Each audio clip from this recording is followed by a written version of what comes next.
Virðulegi forseti, ágæta borgarstjórn og ungmennaráðsfulltrúar, hjartanlega velkomin hingað í Ráðhúsið.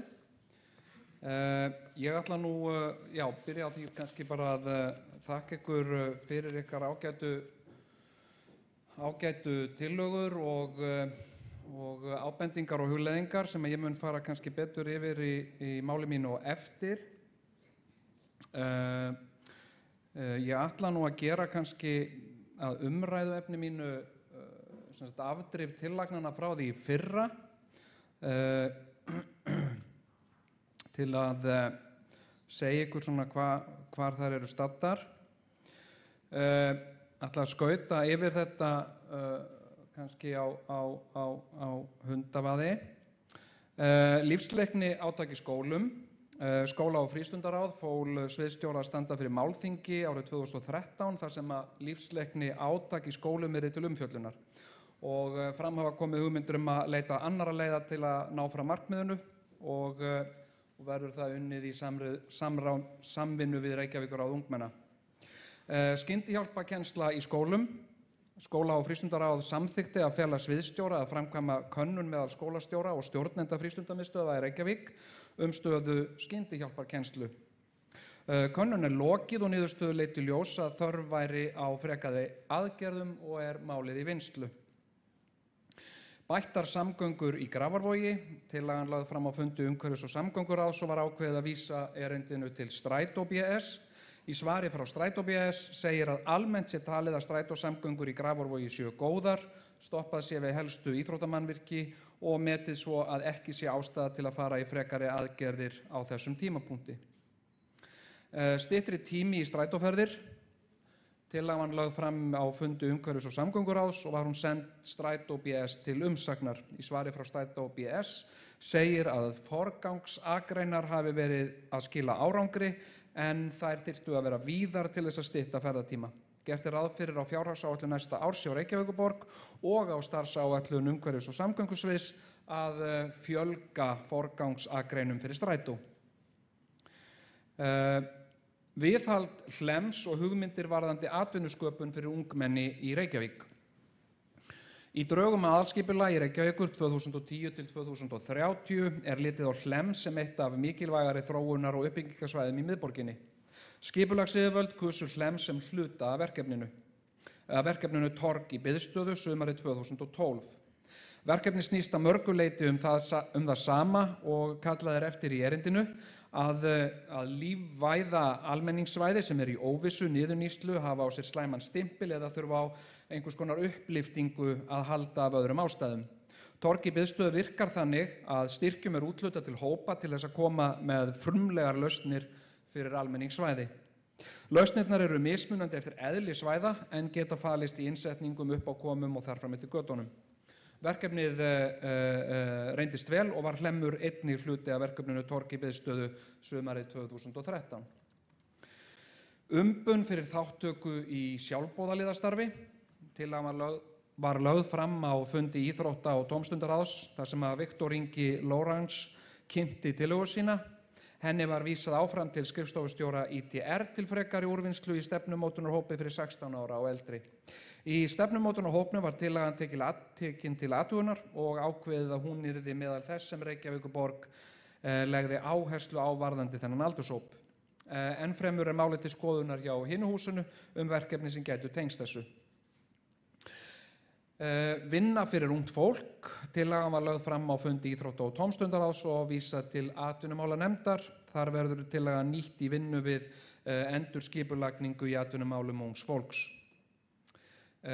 Og herferð gegn veggjakroti eða þá sérstaklega taggi. Tillagan var tekin fyrir á fundi menningar- og ferðamálaráðs sem vísaði erindinu til hverfisstjóra Breiðholts. Óskar Dýrmundur Ólafsson, hverfisstjóri, vann að því í samvinnu við menningar- og ferðamálaráð að veitt var fjármagn til þess að halda skyldi námskeið til að fræða ungmenni veggjalist. Styrkir voru veittir úr svokölluðum heitum potti til ungmenna sem að vildu iðka veggjalist og ákveðið var að setja upp 2 vegglistaverk og annað þeirra vegglistaverk eftir listakonuna Söru Ríl nú á lokastigi. Vinna fyrir ungt fólk af erlendum uppruna. Mannréttindaráð Reykjavíkurborgar fjallaði tillöguna á fundi sínum og þar kom fram að í mannréttindastefnu Reykjavíkurborgar komi skýrt fram að ekki megi mismuna einstaklingum vegna uppruna. Aðgengi ungs fólks af erlendum uppruna að störfum hjá Reykjavíkurborg eigi að vera það sama og fyrir hvert annað ungt fólk á öllum starfsstöðvum borgarinnar. Ef einstaklingur telur á sér brotið, hvort sem það við ráðningar eða þjónustu á vegum borgarinnar vegna uppruna síns, ber að tilkynna það tafarlaust til Mannréttindaskrifstofu Reykjavíkurborgar. Ódýrari getnaðarvarnir. Erindi var sent forsætisráðuneytinu þar sem málefnið ekki á forsjá Reykjavíkurborgar og rétt að taka það kannski fram að nýverið var samþykkt að lækka virðisaukaskatt af smokkum sem mun lækka verðið töluvert. Ég ætla nú að koma hér aðeins upp á eftir til þess að ræða tillögur, ábendingar og umkvartanir sem komu fram hér í máli ykkar, en hef ekki lengra að svo stöddu. Takk fyrir og hlakka til að heyra. Takk.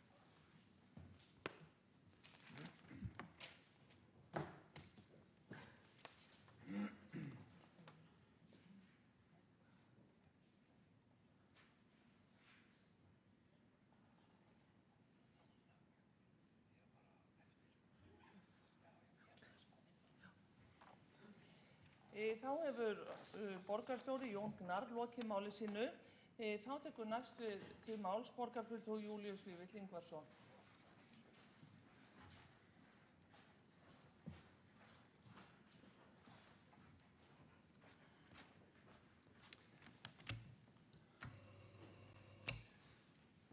Hér í borgarstjórn ávörpuð yfirleitt virðulegi forseti, ágæta borgarstjórn, ágæta ungmennaráð, Reykjavíkurráð ungmenna.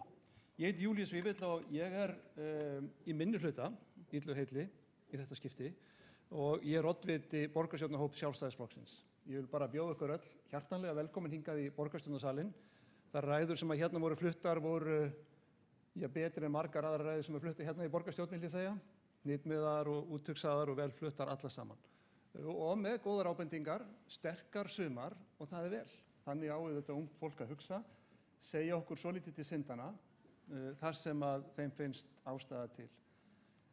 Ég vil þakka, við ávarpum hérna alltaf með borgarfulltrúa, en ég get ekki gert það þetta skipti, en hérna Reykjavíkurráðsmanninum Kristni Jóhannsssyni fyrir hans ræðu.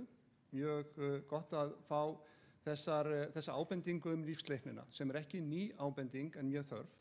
Og auðvitað koma Kristins hér í borgarstjórn hluti af lífsleikni námi og lífsleikninni almennt, að undirbúa ræðu, hugsa hana, þetta gerist ekki á einum eftirmiðdegi, menn þurfa að gefa sér tíma. Og auðvitað kynfræðsla mjög mikilvæg, eins og þú segir.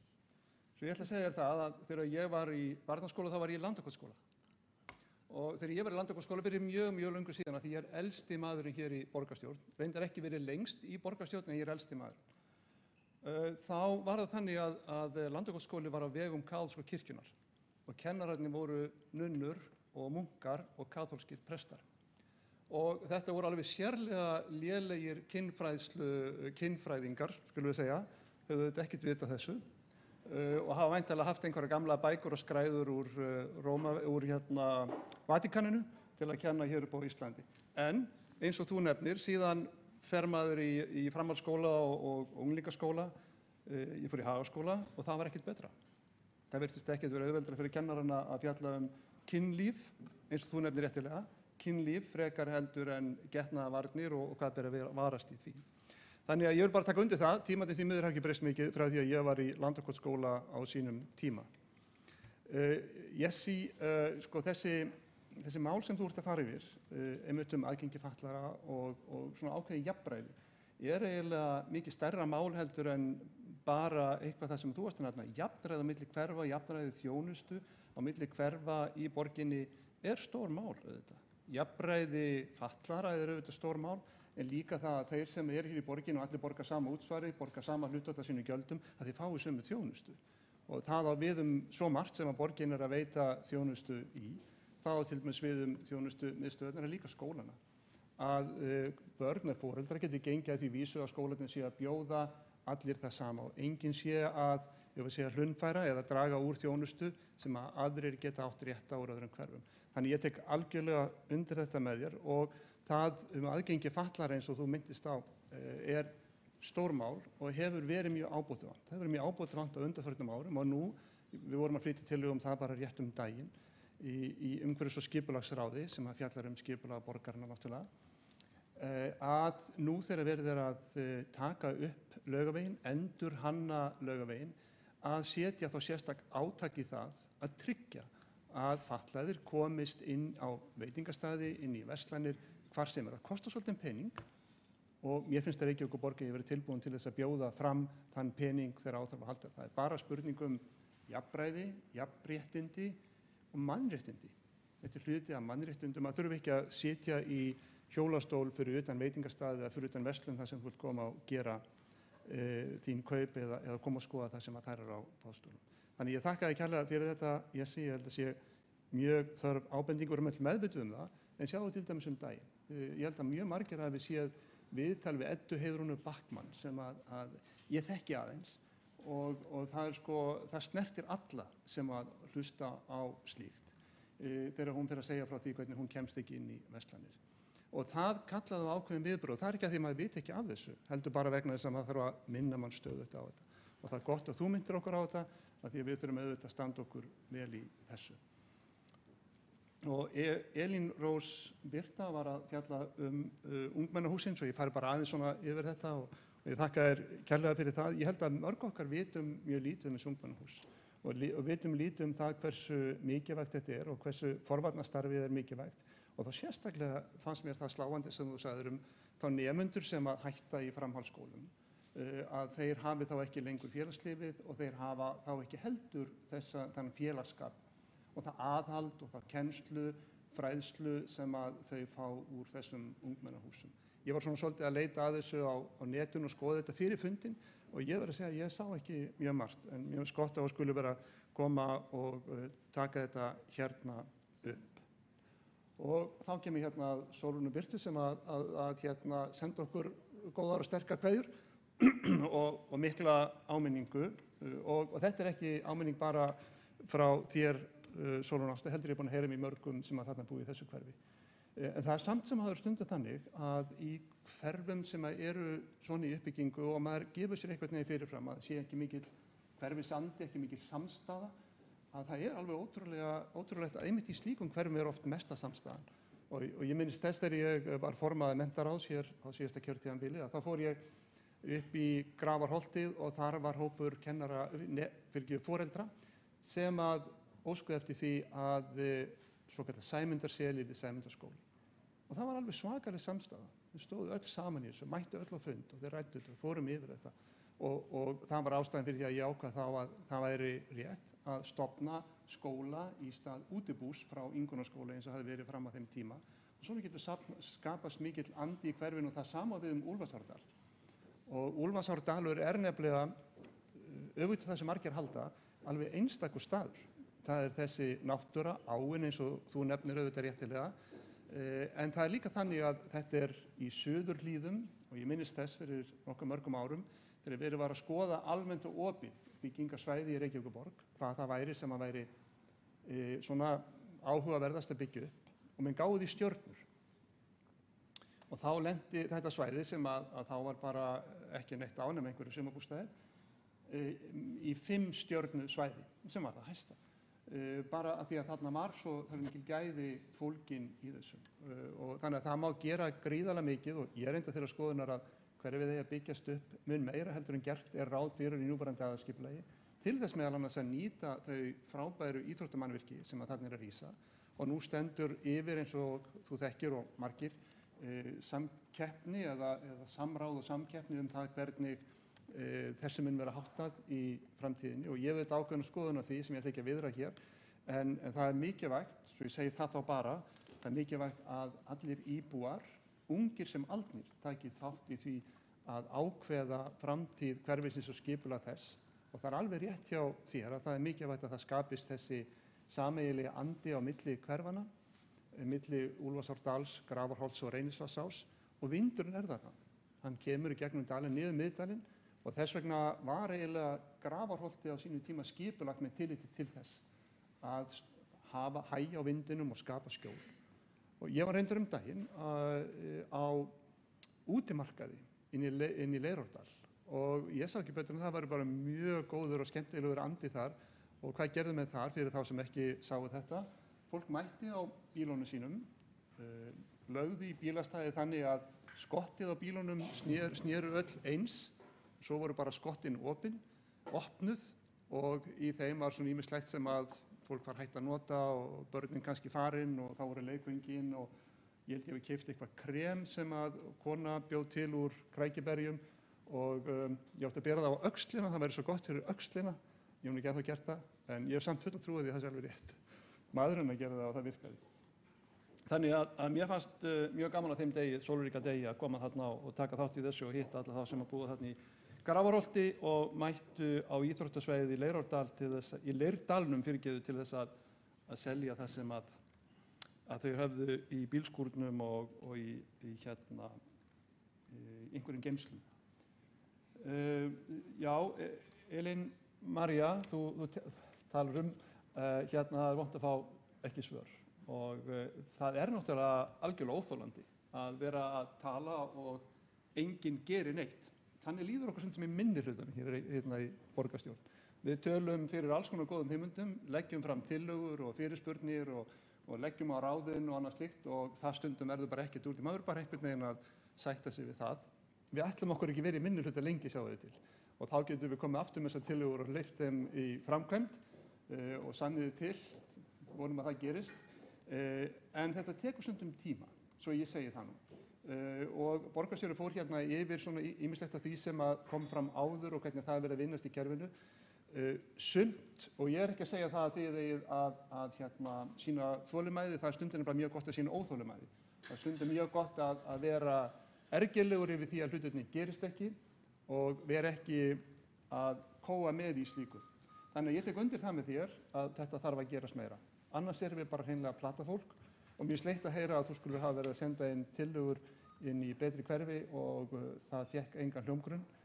En þá er náttúrulega að gera eitt, því að margir gera það. Það er að fá góðar hugmyndir og senda bara á alla borgarfulltrúa og að láta bara vaða. Við erum öll á netinu, það er engin vandi að finna e-mailin okkar og stundum ofnotamenn slíka aðkomu en sem betur fyrir að þá er mest af því 99% eitthvað sem við bregðumst við og förum yfir. Og Sigurður að lokum, takk kærlega fyrir þetta. Þú kannski manst það að árið 2009 að þá reyndum við, þá vorum við meirihluta, sem eru nú í minnihluta, þá reyndum við að bjóða upp á strætó og ókeypis fyrir nemendur.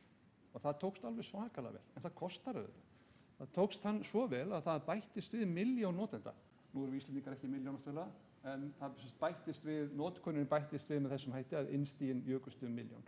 Og það er náttúrulega vegna að segja okkur náttúrulega það að það skiptir máli hvað þetta kostar, alveg eins og þú ert að fara yfir og nefndir þessar tölur sem ég skrifaði hérna hjá mig sem að segja okkur náttúrulega þetta er miklu meira heldur en það sem að nemendur bara hrista fram úr erminni eða eigi í vasann. Þannig að það að bjóða ókeypis og þær afleiðingar sem það hafið, það meira sér þannig að sumir nemendur sem eru þá komnir á bílprófsaldur ákváðu það að vera ekki að fara að fjárfesta í einhverjum gömlum bílum heldur að nýta sér þetta tækifærið og nota strætó sem allra mest. Auðvitað viljum við að fólk noti almenningssamgöngur eins og frekast kostur og það verðum að bregðast við því ef að það gert með þeim eða að gjaldtakan með þeim hætti að menn treysta sig í það. Það gengur ekki. Ég vil bara þakka ykkur kærlega fyrir komuna núna því ég ætla nú að fara að hætta þessu og hleypa fleirum að. Það er margir á mælendaskrá eins og Björk sagði.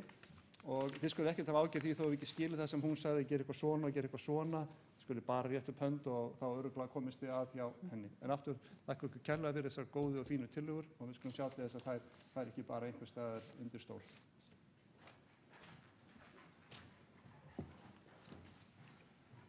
Við þakkum Júlíusi Víbli Ingvarssyni borgarfulltrúa fyrir og þá tekur næsti máls borgarfulltrúi Oddný Sturludóttir.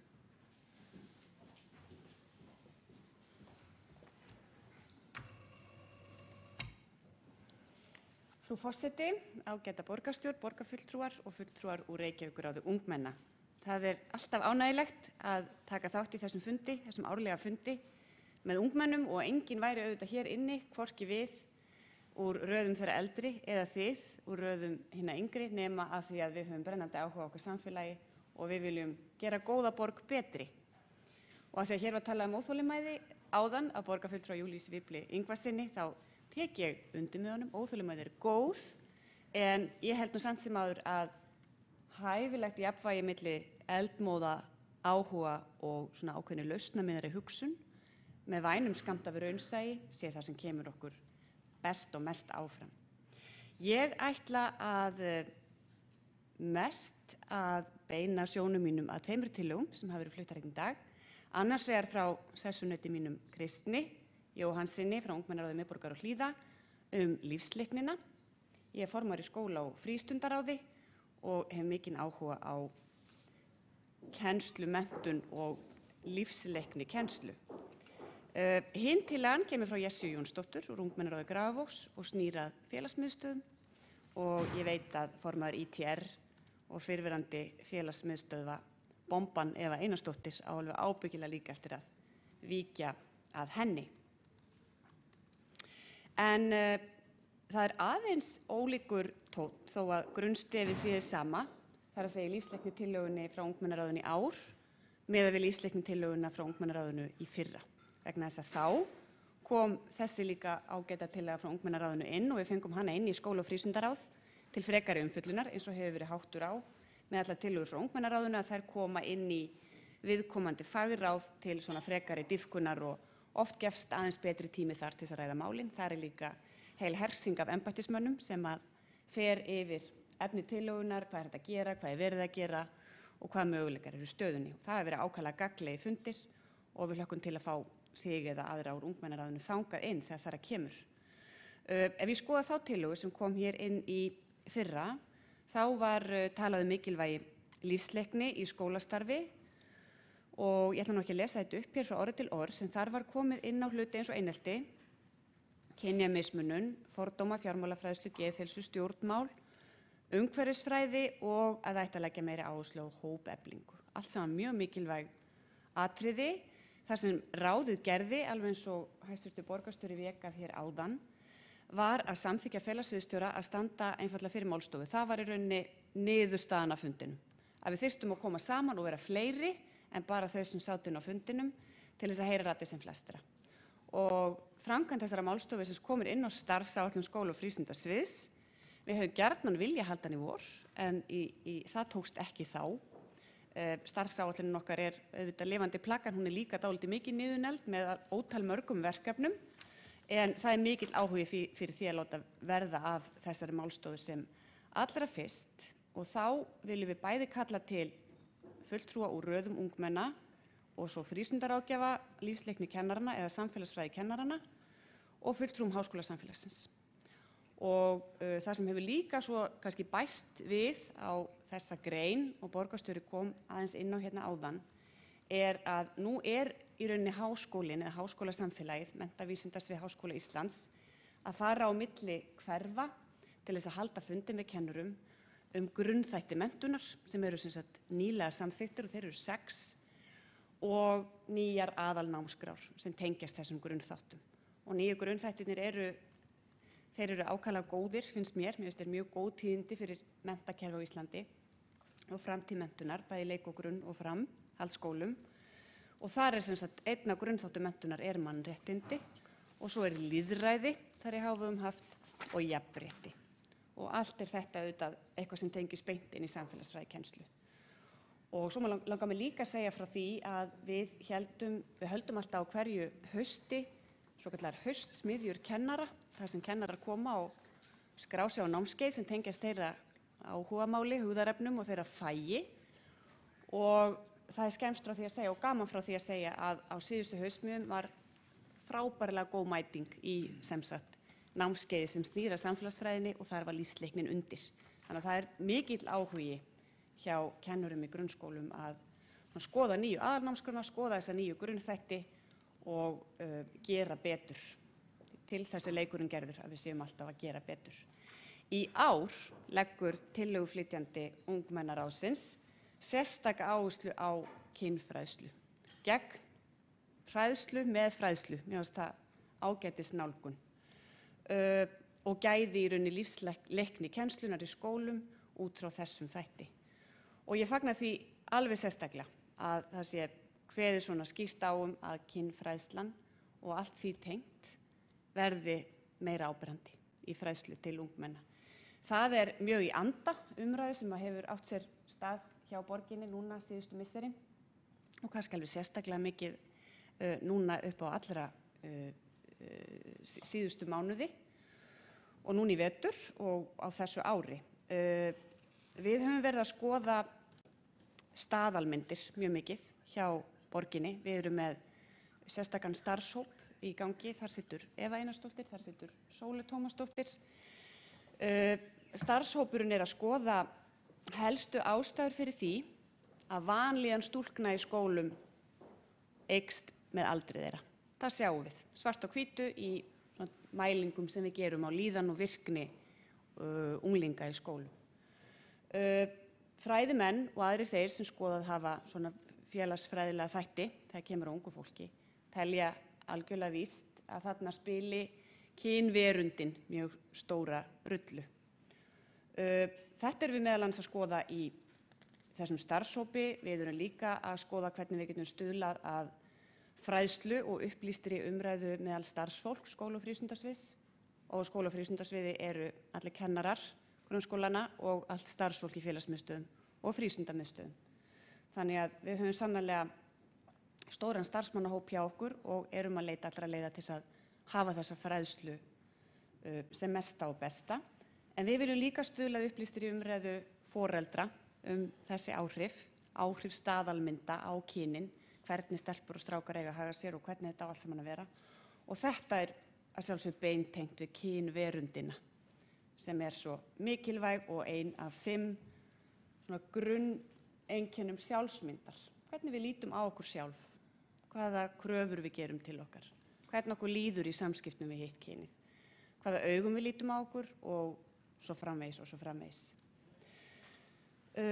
Við erum með til dæmis þróunarverkefni núna í gangi sem á sér stað í 3 skólum í miðborg og Hlíðum, og það er frístundamiðstöðin Kampur sem er samstarfsaðili þessara 3 skóla, og þar eru sem sagt kennarar í 8 bekkjum á miðstigi að vinna með námsefni og lífsleikni og samfélagsfræðigreinar og helst íslensku og stærðfræði og bara allt, þannig að við getum fléttað saman þessum pælingum okkar og svona vakningu það hvað ungu fólki berast neikvæð skilaboð frá fjölmiðlum, afþreyingariðnaði, myndböndum, guð má vita hvað, sem gerir ungt fólk ruglað í rýminu og ringlað.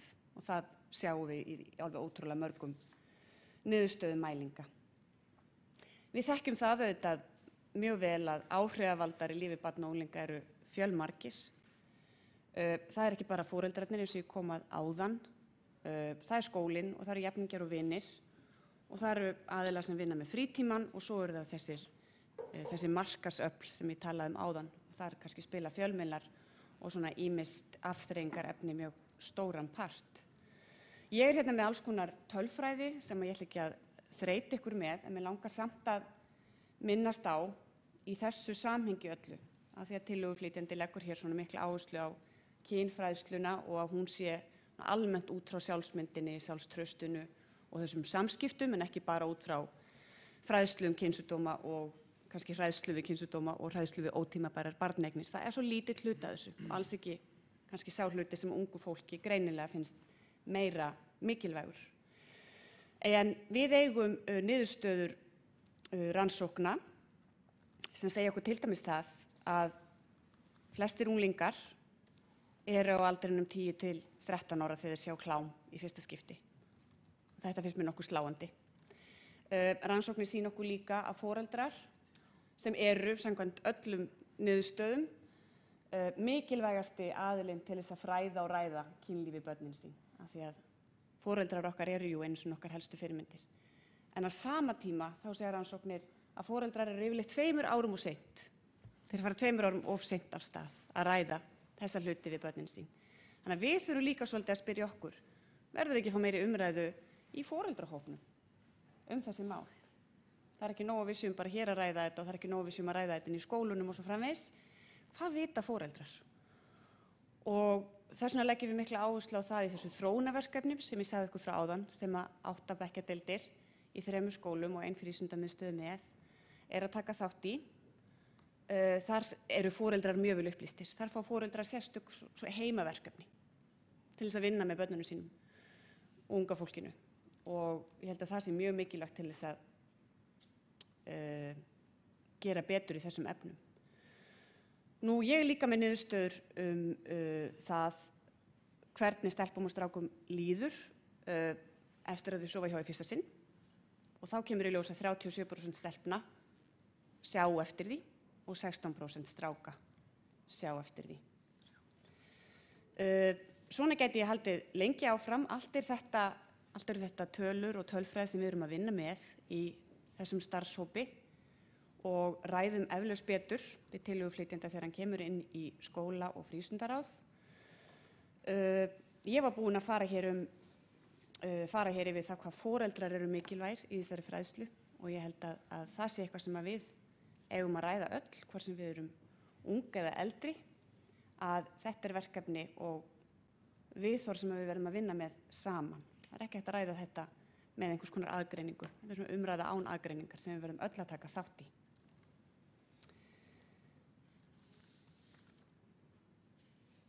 Ég ætla þá aðeins að fara yfir tillögu Jessíar Jónsdóttur úr ungmennaráði Grafarvogs félagsmiðstöðvarnar. Við notum stundum hugtak sem heitir frítími og frístundastarf margbreytileikans og erum að sjálfsögðu í Reykjavík eins og í öllum sveitarfélögum á Íslandi sem að bera ábyrgð á skólastarfi, sem eru nú vel flest, að þar vinnum við eftir því göfuga markmiði að skólinn er fyrir alla. Þar eiga öll börn rétt á að ganga í sinn skóla, sinn hverfisskóla, sinn heimaskóla og að sjálfsögðu á þetta líka við félagsmiðstöðvarnar.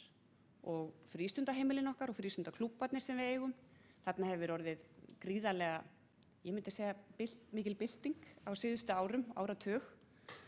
En við þurfum að gera betur og eins og ég sagði upphafi þá værum við ekki hér nema því við tryggðum því að við varum að gera góða og gætum gert góða borg betri. Og þú sagðir í þínu máli að félagsmiðstöðvar eru frábær vettvangur til að kynnast félögum sínum og það er svo sannarlega rétt hjá þér. Félagsmiðstöðvar eru líka frábær vettvangur fyrir fólk til þess að brjótast út úr skelinni sinni og það er gjarnan þar sem krökkum sem kannski líður ekkert alltaf vel í skólanum, líður betur og svo framvegis. Við erum ekkert öll eins og þetta á ekki við alla, en þetta skiptir mjög miklu máli. Starfsmenn félagsmiðstöðvanna, við eigum auðvitað frábært starfsfólk í félagsmiðstöðum í Reykjavík, það segi ég bara og stend við það og það besta á landinu, en þetta starfsfólk eru mjög mikilvægar fyrirmyndir sem að skipta miklu máli og ég held ég taki bara undir með þér og tek ábendingarnar alvarlega varðandi aðstöðun og aðgengið. Við höfum auðvitað nálgast með árunum alltaf réttari og réttari, betri og betri aðgengismál. Höfum verið að gera endurbætur til eins betra en það má svo sannarlega gera betur og auðvitað á það ekki að vera þannig að það séu til félagsmiðstöðvar eða grunnskólar sem að geta ekki boðið öllum krökkum óháð atgervi þeirra að gangi í bæinn. En svo má kannski spyrja sig líka með félagsmiðstöðvar og skóla, hvort sem það eru leik eða grunnskólar, eiga þeir allir endilega verið eins að innihaldi. Það er svo annað mál. Þeir eiga auðvitað allir að geta staðist þær kröfur sem við gerum aðgengi og aðstöðu og búnað og allt hvað eina. En svo er kannski spurning hvort að við eigum ekki bara að ýta undir eða sé ákveðin sérstæða og hverjum stafvarandi innihaldið. Af því að þeir eru ekkert eins í hverfum borgarinnar. Starfsfólk er ekki eins. Það er mismunandi sérhæfing sem þeir búa yfir. Á einum staði mikil tónlist, á öðrum staði er eitthvað annað í gangi og svo framvegis. Þannig að það er kannski ekkert endilega markmiðið sjálfur sér að þær verði allar eins í innihaldinu. Að starfið geti verið margvíslegt. En ég held að við séum öll sammála það að þessi ytri rammi, hann verði að vera sem líkastur.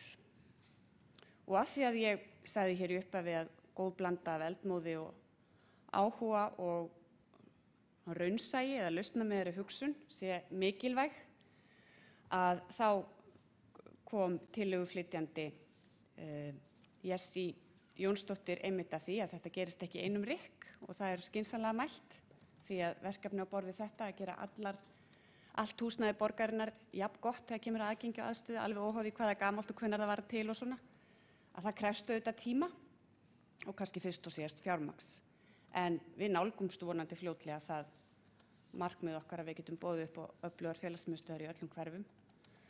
Þar sem að við blómstrum og njótum styrkleik okkar og hittum jafningja og höfum það gaman í félagsskap við góðar fyrirmyndir.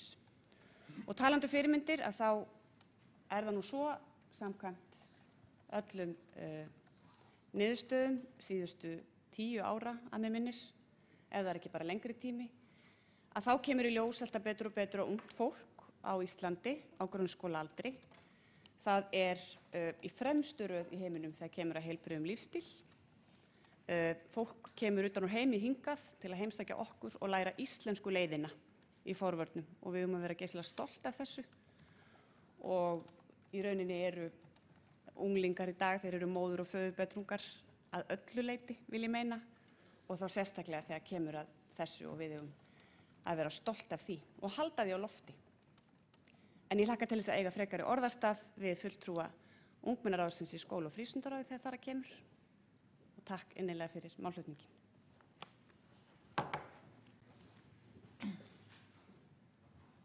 Við þakkum Oddnýju Sturludóttur borgarfulltrúa fyrir og svona eru umræðurnar í borgarstjórn oft áhugaverðar og upplýsandi.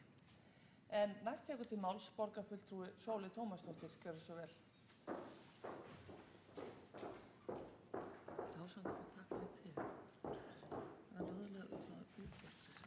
Forseti, góðir borgarfulltrúar og fulltrúar frá Reykjavíkurráði og gestir á pallum. Mig langar til að þakka fyrir það fyrsta fyrir mjög góðar tillögur og vandaða framsetningu. Viðurkenni þó að ég hef heyrt margt af þessu áður og þá er ekki við ykkur að sakast heldur miklu frekar okkur eins og hefur svo sem komið fram hér í dag. Ég ætla eins og aðrir að rekja með aðeins í gegnum tillögurnar og segja kannski mismikið þær. Það er ekki til marks sem að einhverjar séu merkilegar en aðrar, það er kannski meira til marks sem að ég kunni ákveðna málaflokka skár heldur en aðra. Ef við byrjum bara og förum í þetta í réttri röð að þá er lífsleikni tillagan gamalkunnug eins og kom fram í máli Kristins Jóhannssonar og hún er ekki bara frá því fyrra heldur hefur ítrekkað með ólíkum hætti verið kallað eftir bættri fræðslu kynlíf, jafnrétti, allt það sem að lífsleiknin ætti í rauninni að taka á. Mér myndi ekki endast tíminn sem ég hef hér í dag, hvað þá dagurinn eða jafnvel vikan til þess að fara yfir skoðanir mínar á lífsleiknikennslu. Margt af því sem að borgarfulltrúi Oddný Sturludóttir fór yfir áðan er gott og blessað og verið að virkilega vinna að. Við getum samt gert miklu betur. Það er reyndar ekki borgarinnar að ákveða fjölda lífsleiknitíma eins og virðist hafa komið fram eins og verið að fara fram og það er ekki okkar að ákveða hversu margir þeir eru en það er vissulega okkar að tryggja að þessir tímar nýtist almennilega. Eitt af því sem að við höfum verið að gera er að við settum á laggirnar jafnréttisskóla. Hann er að taka bara til starfa þessa dagana og þar er ráðin inn manneskja sem á að sjá til þess að jafnréttismál og jafnréttisfræðsla sem er ein af grunnstoðunum í námskránni, aðalnámskránni, verði almennilega innleidd. Ég bind miklar vonir við að það hafi áhrif að það geti hjálpað bæði kennurum og nemendum að ná fram aukinni áherslu á jafnréttismál og jafnréttismál eru náttúrulega ótrúlega stór og flókin málaflokkur og bara hluti af öllu því sem að þyrfti að fara fram í þessari lífsleikni. Þar þarf að taka á öllum í rauninni þeim staðalmyndum sem eru að vinna að því alla daga, algjörlega stanslaust að tróða okkur öllum inn í sama mótið. Ekki bara öllum stelpum í sama mótið og öllum strákum í sama mótið, heldur eiga allir að vera gagnkynhneigðir og það eiga allir að vera hvítir og það eiga allir að fara í bóknám og það eiga allir að fara út á vinnumarkaðinn og það eiga allir að eignast börn og það eiga allir að allt. Við eigum öll að vera eins lík og við mögulega getum. Það er ekkert sem er í raun og veru stærri og verri og hættulegri óvinur fjölbreytileikans heldur en staðalmyndir, alveg sama hvernig þær virka. Þó svo staðalmyndir geta alveg verið ágætar og þetta viljum við öll tilheyra einhverjum hópi. Við vitum öll að, staðalmyndin MH og staðalmyndin Versling ekki eins og við flokkum okkur dálítið eftir því og við veljum okkur skóla eftir staðalmyndum og það kannski ekkert alltaf slæmt, en við verðum að passa upp á að þær stjórni því ekki hver við erum og hver við verðum. Við verðum að passa upp á að við höfum frjálst val og þar skiptir skólakerfið alveg gríðarlega miklu máli. Jafnvel þó að foreldrarnir skipti máli og markaðsefnið skipti máli og leikhúsin skipti máli og bækurnar skipti máli og leikfengin og allt hitt sem einhvern veginn stöðugt að áreita okkur, að þá skólakerfið gríðarlega mikilvægt. Á því berum við ábyrgð og við getum tryggt að það gerir sitt og við munum alveg pottþétt halda því áfram og það rosalega gott að fá þessa áminningu og ég vona að það verði frjóar umræður þetta inn í skóla- og frístundaráði. Sömu sögu að segja þannig ég vindi mér yfir í næst 2 tillögur og taki þær svolítið saman. Bæði tillögu Jessíar og Elín Rósar aukið starf fyrir 16 ára og eldri og bætt félagsmiðstöðvarstarf. Þær tillögur þarf líka að ræðast í skóla- og frístundaráði og svo gagnrýni sem kom fram á félagsmiðstöðvarstarfið eitthvað sem við verðum að taka tillit til og við verðum að þróa þetta. Ég alveg á því að félagsmiðstöðvar eigi alls ekki að vera eins, alls ekki eftir hverfum, en það eiga að vera þannig að unglingar fái þörfum sínum mætt. Það getur vel verið að séu ólíkir unglingar á ólíkum stöðum, en þeir verða að geta fengið sínu framgengt inn í þessum félagsmiðstöðvum. Það þar sem að þau eiga að ráða og stjórna eiginlega öllu, auðvitað innan ákveðins ramma og auðvitað þarf að vera fullorðið fólk sem hjálpar fólki að taka ákvarðanir og móta starfið. En fyrst og fremst á ungmenna og unglingar lýðræði heima inn í félagsmiðstöðum og félagsmiðstöðvarnar eiga að mæta þörfum unglinganna í hverfinu og ef þeir ekki að gera það, og ég tala nú ekki ef þeir að hindra unglinga í að bara mæta þangað físískt, af því að aðgengi snýst ekki bara físískt aðgengi, það líka bara það hvernig fólki líður og hvort fólk upplifir sig velkomið. En ef það þannig að félagsmiðstöðvar geta ekki tekið físískt á móti unglingum, þá verður náttúrulega að kippa því í liðinn.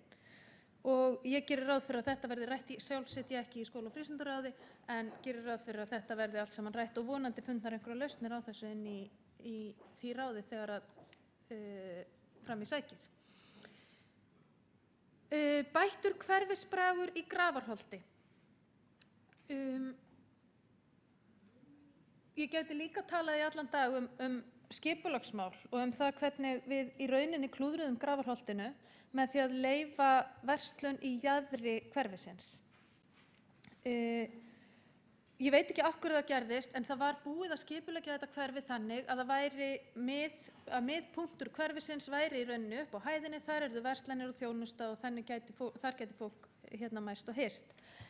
Einhverju hluta vegna þróast þetta þannig að það verslun í útjaðri hverfisins sem gerir það að verkum að það nær engin þjónusta að blómstra upp á hæðinni. Það hefur margt verið reynt og ýmislegt einhvern veginn prófað, en einhverju hluta vegna nær ekkert að lifa almennilega. Mig langar til þess að nota tækifærið í tengslum við þetta og minna á að nú verið að vinna hverfisskipulag. Ég veit að skipulagsmál hljóma ógeðslega óspennandi og örugglega sérstaklega þegar maður ungur. En skipulagsmál eru samt alveg fáránlega mikilvæg og ég hvet ykkur til þess að kynna ykkur þau, ég hvet ykkur til þess að taka virkan þátt í hverfisskipulagsvinnunni vegna þess að það í alvörunni þannig, og ég vissi það ekki fyrr en ég fór að taka þátt í pólitík, að ef við skipuleggjum ekki borgina almennilega, þá getum við ekki haft almennilega samgöngur, við getum ekki haft almennilegt skólakerfi, við getum ekki haft almennilega nærþjónustu, við getum ekki haft almennilega velferðarþjónustu. Af því ef við klúðrum skipulaginu eins og við gerðum í Grafarholtinu, þar sem við leyfðum verslun í útjaðri hverfisins, að þá svo erfitt að snúa tilbaka. Við rífum ekki byggingar, við afturköllum ekki leyfi, heldur klúðrið dálítið til frambúðar. Þannig að núna vinna í gangi við hverfisskipulag og ég hef svo sem ætlaði að koma inn á það líka í tengslu við næstu tillögu aukið samráð við ungt fólk. Þar hafa verið fundir úti í hverfunum, það hefur verið ótrúlega hár meðalaldur á þeim og fáir úr ungmennaráðunum mætt. Það hefur þó verið á nokkrum þessara funda þar sem ungmennaráðsfulltrúar hafa mætt og verið mjög skelegir og skipt rosalega miklu máli.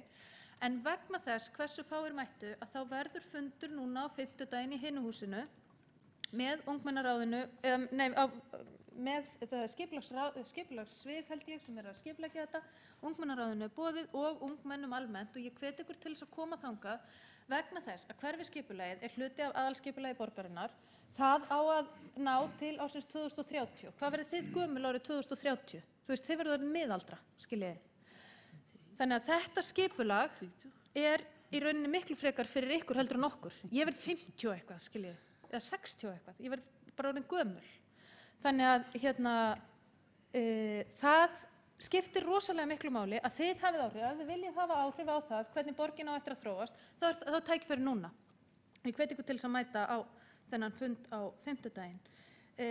Og í rauninni hef ég engar patentlausnir á því hvernig hægt að bæta hverfisbraginn í Grafarholti. Þetta fer ég ekki sem borgarfulltrúi né við sem borgarstjórn í heild sinni og setjum þarna inn hraðbanka eða sjoppu.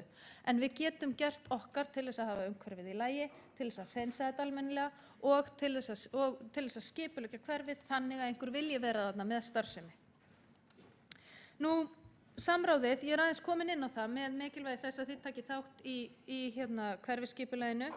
Auðvitað skiptir rosalega miklu máli að, þessir fundir skipta máli, þeir skipta alltaf meira og meira máli vegna þess að hér komin svona einhver ákveðin saga, ég veit ekki hversu mikið farið yfir söguna þegar nýtt ungmennaráð tekur til starfa, en það þannig að borgarfulltrúar að læra að tala við ungt fólk. Borgarfulltrúar hafa, ég meina Kjartan Magnússon búinn að sitja í borgarstjórn ennþá lengur en ég, sem þó búinn að vera hérna í næstu því áratug. Á þessum fundum höfum við fattað að það ýmsu ábótavant. Við höfum til dæmis tekið upp þessa samráðsfundi eftir þessa fundi hér, þar sem að farið yfir það hvernig tillögunum miðar.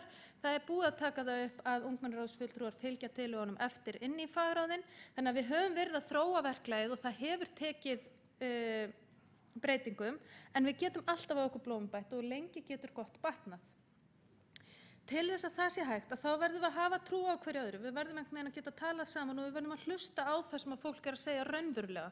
Það ekki nóg að þið komið hérna og við einhvern veginn klöppum ykkur á kollinn og hrósum ykkur fyrir að vera skelegg, heldur verðum við að hlusta í alvörunni á það sem að gerast hérna, og við verðum líka að geta sagt bara við sem ósammála ykkur.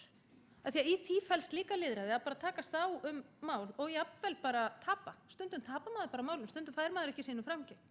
Og það hluti af lýðræðinu líka, en enga síður mikilvægt. Betri Reykjavík og betri hverfi og þessir fundir hérna eru allt saman bara tilraunir. Og það var einhver sem að talaði það hérna áðan, ég man nú ekki alveg hver, að henni hefði verið vísað með einhverjar tillögur inn í betri hverfi eða betri Reykjavík og svo hefði það einhvern veginn ekki gengið eftir. Þetta eitthvað sem við erum að fást við á hverjum einasta degi. Við erum að taka á móti tillögum úr betri Reykjavík sem eru tillögur sem við kannski skiljum ekki einu sinni. Þú veist, ég man eftir tillögu þar sem var komum á komum á blöðum fyrir útigangsfólk og svo var það ekki rökstutt neitt og enginn vissi hvað verið var að eiga við. Átti borgin að gefa út blaðið, átti útigangsfólk að geta gefa út blaðið, áttum við að styrkja einhvern til þess, var það tillöguflytjendur sem ætlaði að gera það. Svona hlutir eru náttúrulega, þetta ekki gott fyrir lýðræðið. Það ekki gott fyrir lýðræðið þegar fólk skilur ekki það sem hinn að segja. Og það það sama sem að virðist hafa gerst þarna, það var einhverjum sem vísað inn í betri Reykjavík með einhverja tillögu sem átti svo ekki að fara þangað. Þetta eitthvað sem við þurfum að þróa áfram. Við þurfum að vera rosalega skýr. Það verður að vera alveg á hreinu hvað það sem við viljum og hvernig við ætlum að taka á málinu. En þessu breytum við ekki hér í dag, heldur þróum við þetta áfram yfir langan tíma og þá kemur að þolinmæðinu sem ég held að ég hef ekkert mikið meira af heldur en þið og ég held að það sé bara ágætt. Og þó að það hefur verið talað hérna einhverja skynsemi og að góðir hlutir gerist hægt og eitthvað svona, þá það bara ekki taka mark á því. Verið þið bara óþolinmóð áfram. Það miklu, miklu betra og ég held að það hefur miklu meiri áhrif. Að lokum, nema kort strætó. Ég á því að strætó ekki vera ókeypis, hann á að vera á sanngjörnu verði. Það á að kosta að taka strætó en það á að vera þannig að fólk geti tekið strætó. Hann á að vera fyrir alla og hann á að taka mið af þörfum allra, líka ungs fólks og sérstaklega kannski ungs fólks. Það af mörg að taka en mér langar til þess að tala kannski aðalega tvennt. Fyrst þetta með verð nemakortana og þar hefur mér reiknast til að nemakortin séu bara mjög missanngjöfn eftir því á hvaða aldri fólk er. Við erum með ungmennamiða í strætó sem eru þannig að ef að fólk yngra en 18 ára kaupir nemakort sem kostar 42.500 krónur, að þá er það að borga sem samsvarar 340 miðum. Ef ég er yngra en 16 ára, þá er ég að borga sem samsvarar 340 miðum ef ég myndi bara kaupa miða. Ef ég er eldri en 18 ára, þá er ég farin að kaupa miklu dýrari miða og þá samsvarar nemakortið 128 miðum. Þannig að eldri en 18 ára vorkenni ég kannski ekkert mjög mikið að borga 42.500 krónur fyrir kortið. Ekki það er alltaf hægt að ræða verð og hvað sé sanngjarnt, en það er mjög ósanngjarnt að yngri nemendur séu að borga svona miklu fleiri miða fyrir sama kort. Fá í rauninni miklu minni afslátt. Þetta held ég að sé bara handvum og bara eitthvað sem hefur ekki verið hugsað út í og mér finnst mjög mikilvægt að stjórnarformaður Strætó sem hér er í salnum taki þetta og endurskoði. Sama er með þjónustu Strætó sem ég hef nú kannski varðar ekki bara ungt fólk heldur kannski sérstaklega börn. Að mér finnst mjög einkennilegt, ég hef oft sagt það og ítrekað en samt virðist einhvern veginn lítið gerast, að við skulum vera að styrkja sem borgarstjórn bæði frístunda og íþróttafélög og alls konar starfsemi til þess að reka sérstakt leiðarkerfi út í hverfunum undir nafni frístundarútu eða frístundastrætó eða hvað þetta nú heitir, þar sem að verið að keyra börn einhvern veginn innan hverfis á milli skóla og frístundatilboða í staðinn fyrir að Strætó bara taki mið af þörfum barnanna eins og allra hinna. Það væri svo miklu ódýrara að við erum að reka fyrirtæki sem að sér almenningssamgöngur, auðvitað á það að taka mið af þörfum barna eins og fullorðinna. Og auðvitað eiga börn að geta tekið Strætó á milli, við eigum ekki að þurfa að vera með sérstakt rútufyrirtæki í því. En það sem að mér finnst að stjórnarformaður Strætó að gera hér, og það er eins gott að ná eftir að tala, því ég er búin að setja hann fyrir svo mikið verkum og það verður mjög gaman og myndi bregðast við því líka til viðbótar við það sem ungmennaráðið er að tala að þá þætti mér ekki óeðlilegt ef að Reykjavíkurráð ungmenna yrði boðað á fund með stjórn Strætó til skrafs og ráðagerða þar sem að farið yrði bara yfir það sem að mætti lagfæra og hvernig hægt var að koma betur til móts við þarfir ungs fólks. Ég er bara þetta tvennt sem ég er búin að nefna hérna finnst mér alveg vera eitthvað sem við þurfum að skoða og unga fólkið veit örugglega miklu fleiri hluti heldur en ég. En ég ætla ekki að hafa þetta mikið lengra. Mér langar bara til þess að þakka Reykjavíkurráðinu, þessu Reykjavíkurráði og þeim sem á undan hafa verið fyrir mjög mikilvægt framlag. Það skiptir ótrúlega miklu máli að ungt fólk taki þátt í lýðræðisstarfi. Þetta er bara einn hluti að því lýðræðið er náttúrulega ekki bara kosningar á 4 ára fresti heldur snýst það að við tölum saman algjörlega stanslaust í öll þessi 4 ár sem líða á milli kosninga og að við reynum öll að hafa áhrif á umhverfi okkar og nærsamfélag hvar og hvernig sem að við beitum okkur í þeim efnum.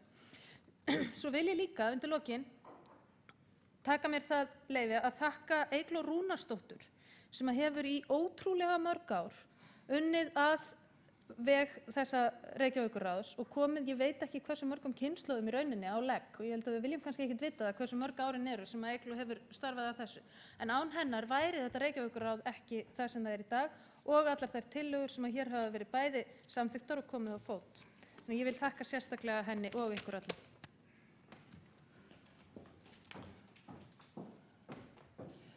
Við þökkum Sólu Tómasdóttur borgarfulltrúa fyrir mál sitt, skeleggan málflutningavenju, en ég var að kíkja hérna á mælendaskránna því að Sólrún Ásta, hún er komin á mælendaskrá síðar. En núna hefur óskað eftir að veita andsvar Sigurður Einar Jónsson frá Ungmennaráði Breiðholts, gjörðu svo vel. Og andsvör eru einungis veitt í 2 mínútur að hámarki.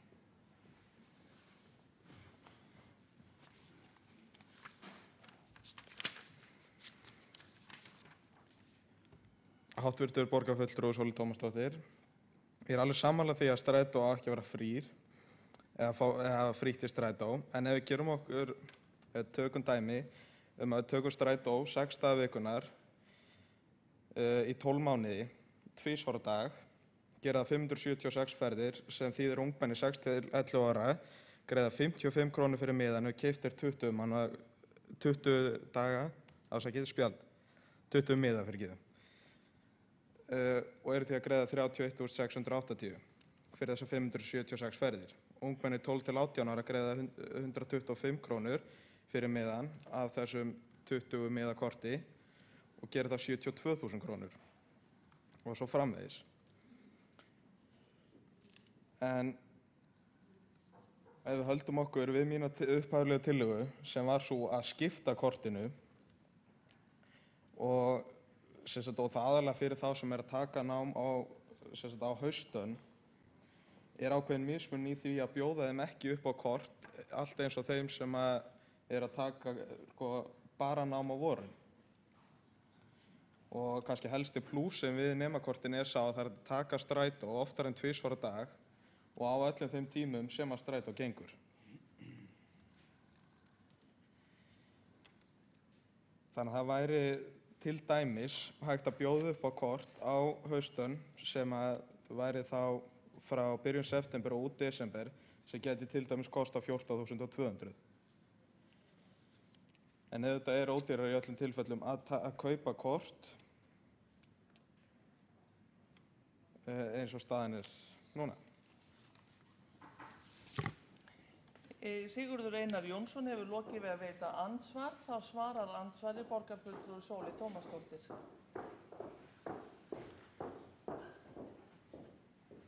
Já, forseti, góðir borgarfulltrúar og ungmennaráðsfulltrúar. Takk fyrir þetta. Ég fattaði það bara þegar að þú fyrir að tala þína tillögu að ég glemdi náttúrulega að í rauninni fjalla hana efnislega, en hún bara eitt af því sem að þyrfti að fara inn á þennan samráðsfund með stjórn Strætó, hvernig við skiptum þessu. Svo erum við komin út í einhverja mjög flókna og dítaleraðar útreikningar hér sem að ég held að við ættum bara að taka einhvers staðar út í horni og fara betur yfir. En þetta skiptir allt saman máli. Það sem skiptir fyrst og fremst máli að þetta sé sanngjarnt, af því að það það sem við erum sammála um. Við erum sammála um að það á að borga fyrir strætó en upphæðin á að vera sanngjarn og gjaldskrárkerfið verður að vera bæði gagnsætt og sanngjarnt. Þá andsvörum lokið. Þá tekur næstur til máls Jón Gnarr borgarstjóri. Virðulegi forseti, ágæta borgarstjórn og Reykjavíkurráð. Ég vil nú byrja á því að segja hversu ánægjulegt það að fá að vera með ykkur hér í dag.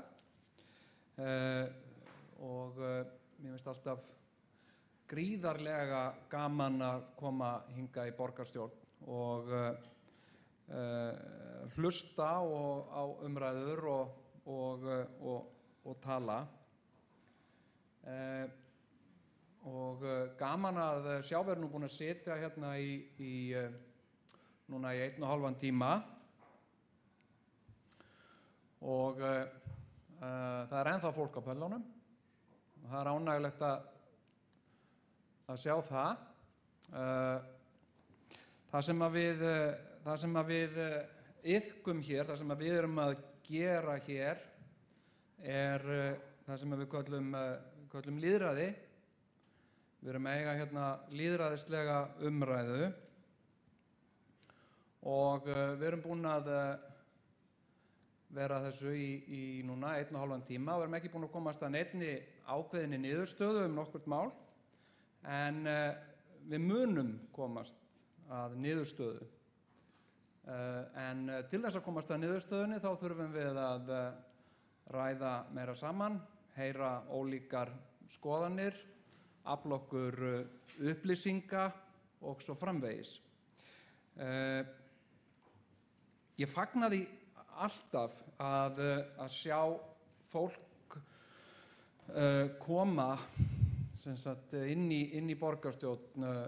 Náttúrulega frábært að fá Reykjavíkurráðið, en síðan líka alltaf ánægjulegt að sjá fólk hér á pöllunum.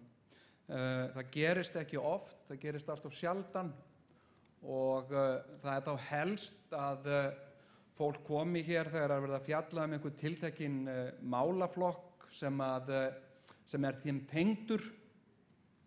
Þá kemur það oft og það ákveðin svona tegund af lobbyisma, það kallað lobbyismi, það svona sína samstöðu, mæta á pallana, En síðan þegar umræðan fer að síga á umræðuna, þá fólk nú yfirleitt fljótt að láta sig hverfa. Þarna týnist einn og einn í burtu þangað til að, og yfirleitt í restina oft í restina eru því miður pallarnir tómir.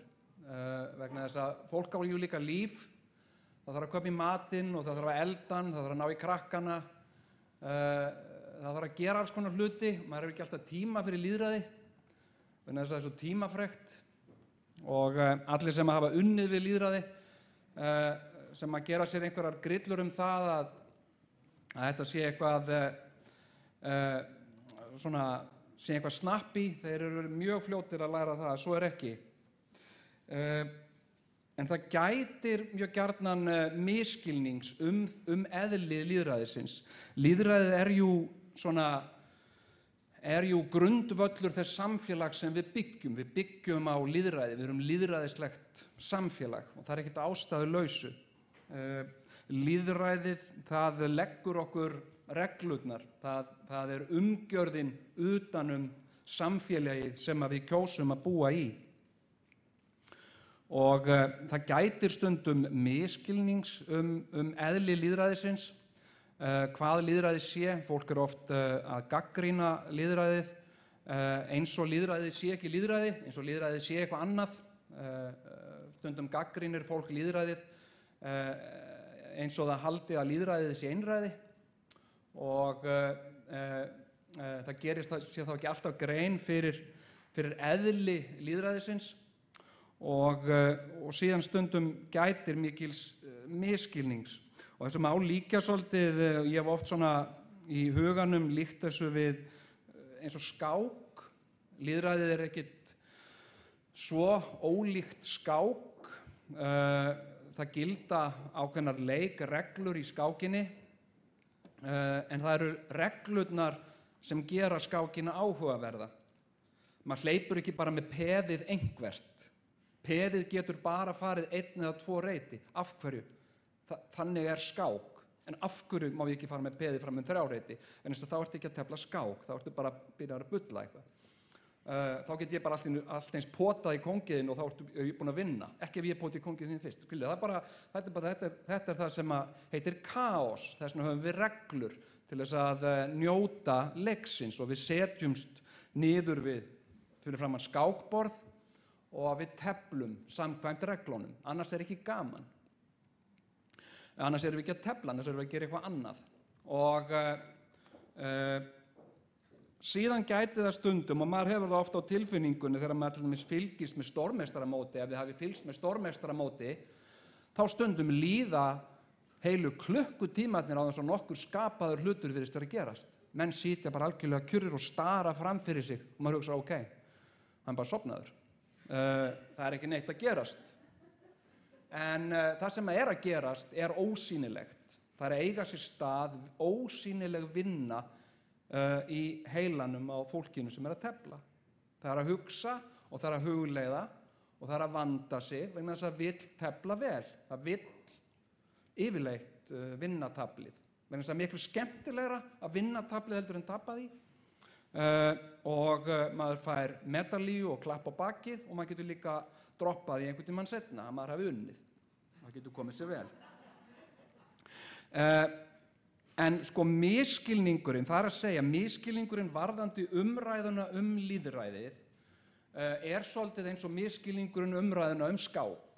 Það er að segja að fólk kannski ekki kann misjafnlega vel mannganginn og við erum, og það er bara í mannlegu eðli, það er í mannlegu eðli að gera mistök. Það er í mannlegu eðli að draga ályktanir af einhverju sem maður er ekki með nægilega miklar upplýsingar Fordómar eru í mannlegu eðli. Það er hluti af okkar mannlega eðli, það er hluti af þeirri gullkistu sem að heilin er. Að hann lætur okkur stundum draga ýmsar ályktanir sem að við mundum ekki draga meðvitað. Mér langar að taka annað dæmi og ég legg gríðarlega áherslu á að útskýra þetta áður en ég kannski fer í málefnalega tölu hér. Tökum sem dæmi hunda. Ég er hundaeigandi og ég hef átt marga hunda og er nokkuð góður hundaeigandi. Og ég er töluvert betri hundaeigandi í dag heldur en fyrir 20 árum þegar ég fékk mér minn fyrsta hund. Og ég hef lært hunda og ég hef neyðst til þess að læra hunda. Ég hef neyðst til þess að fara á námskeið, ég hef neyðst til þess að lesa bækur og ég hef meira að segja að fara til hundasálfræðings. Það er að segja með hundinn minn. Stærstu mistök sem að allir hundaeigendur gera, það er að halda að hundurinn þeirra sé rosalega gáfaður. Þetta eru stærstu grundvallar mistök sem hundaeigendur gera. Síðan þegar þú ferð inn með þessum hugmyndum hundinn, þú hittir hundinn þinn og hann fer ekki að standast þær kröfur sem þú ert að gera til hans. Það eru yfirleitt helstu vandamál hundaeigenda að hundurinn þeirra er ekki að gera það sem að hundaeigandinn vill. Af hverju ég er margbúinn að banna honum að gera þetta en hann gerir þetta samt. Já, svarið er þú ert að ofmeta hundinn þinn. Þú ert að halda að hundurinn þinn sé lassi. Hann er það ekki. Þetta er bara venjulegur hundur og hann skilur ekki það sem þú ert að reyna að segja honum. Hann les ekki látbragð þitt og hann talar ekki íslensku. Þannig að það sem þú þarft að gera til þess að laga hundinn þinn er að breyta þínum viðhorfum til hundsins þíns og þá mun hundurinn lagast af sjálfu sér. Hann er bara hundur. Og lýðræðið er ekkert ólíkt hundi. Lýðræðið hefur sitt eðli, það hefur sína kosti og það hefur líka sína galla og það hefur sín takmörk og það hefur sína fegurð. Eðli lýðræðisins er að það er hægvirt.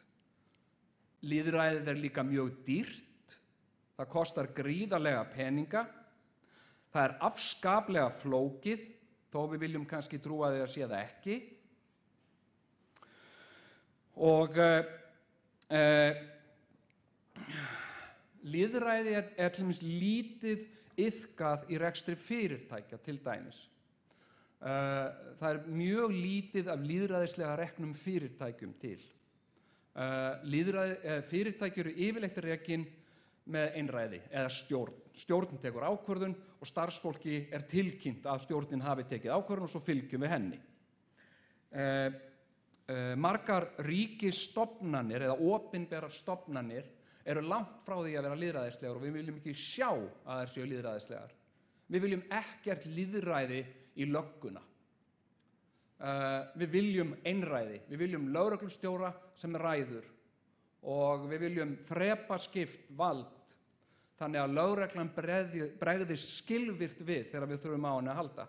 Við viljum ekki að þegar að koma upp einhver álitaefni eða tala nú einhverjar hrikalegar aðstæður að lögreglan stofni nefnd til að ræða.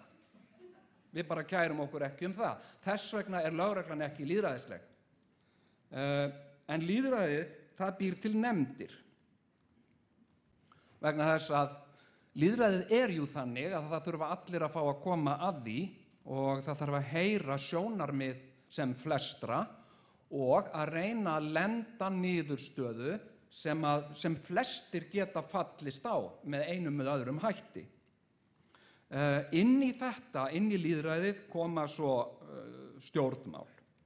Það er hluti af lýðræðinu, það er leið til þess að vinna í lýðræðinu og ég veit ekki hvort að þið í ungmennaráðunum eruð starfið innan stjórnmálana, hvort þið eruð í einhverjum ungliða hreyfingum stjórnmálaflokkana eða ég bara veit það ekki.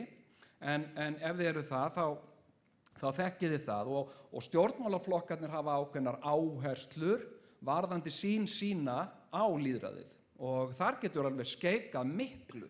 Það er til dæmis töluvert stór munur á þeim sem að telja sig vera lengst til vinstri og svo þeirra sem telja sig vera lengst til hægri. Það er svona hugmyndafræðilegur munur þó að að leikvöllurinn sé sá sami.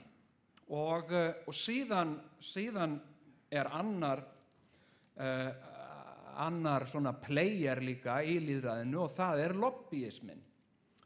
Það er að segja fjöldahreyfingar sem geta haft áhrif á ákvarðanatöku lýðræðisins með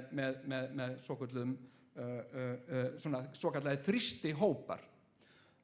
Og þeir geta haft gríðarlega mikið vægi og ekki síst þá borgararnir sjálfir sem geta haft bein afskipti til dæmis með undirskriftalistum eða einhvers konar mótmælafundum og það hefur jú jafnvel gerst að svona mótmælafundir, svona grasrótar þrýstihópar hafa velt ríkisstjórnum. Þannig að það getur haft gríðarlega mikil áhrif. Og inn í þessum leikreglum þurfa síðan þeir sem starfa, þeir þurfa síðan innan stjórnmálana, eða í stjórnsýslunni þurfa síðan að vinna og aðlaga sig að þessum leikreglum. Og oft er það ýmist of eða van. Þetta er oft svona einstigi svolítið að feta. Mér langar til þess að benda á það vegna þess að það gætir oft þess misskilnings að Reykjavíkurborg sé löggjafavald og það er það ekki. Alþingi er löggjafarvaldið. Alþingi setur lögin og sveitarfélögin fylgja svo lögunum sem að Alþingi setur. Og þegar að koma upp álitamál eða ágreiningur eða brot á lögum þá er það yfirleitt dómstólar sem fjalla það og útkljá það. Sú tegund af stjórnmálum sem er iðkuð, lýðræðislegu stjórnmálum sem er iðkuð hér í Reykjavík eru svokölluð sveitastjórnmál og þau eru ólík að eðli, ólík Alþingi eða alþingisstjórnmálum vegna þess að til þess að flækja þetta ennþá meira þá er Reykjavíkurborg fjölskipað stjórnvald og það er alveg efni í aðra ræðu til að útskýra nákvæmlega hvað felst í því. En ég get til dæmis tekið sem dæmi. Ég til dæmis hef rekið mig á það til dæmis í fjölmiðlum að fjölmiðlar eiga stundum erfitt með að fólk sem starfar í fjölmiðlum á stundum erfitt með að greina á milli þess sem er höfuðborgin og höfuðborgarsvæðið. Það rennur til oft hjá fólki en þetta er tvennt og þetta er í rauninni sext. Á höfuðborgarsvæðinu eru 6 sveitarfélög og öll með eigin bæjarstjórn, með eigið fjölskipað stjórnvald, með eigin ráð og nefndir. Þessi 6 sveitarfélög eru til dæmis að reka sameiginlega Strætó BS sem að kemur til okkar í farmi gulrar bifreiðar sem að keyrir í nágrenni við það sem við búum og er vonandi að fara í svipaða átt og við erum að fara. Og Strætó BS er með sína eigin stjórn og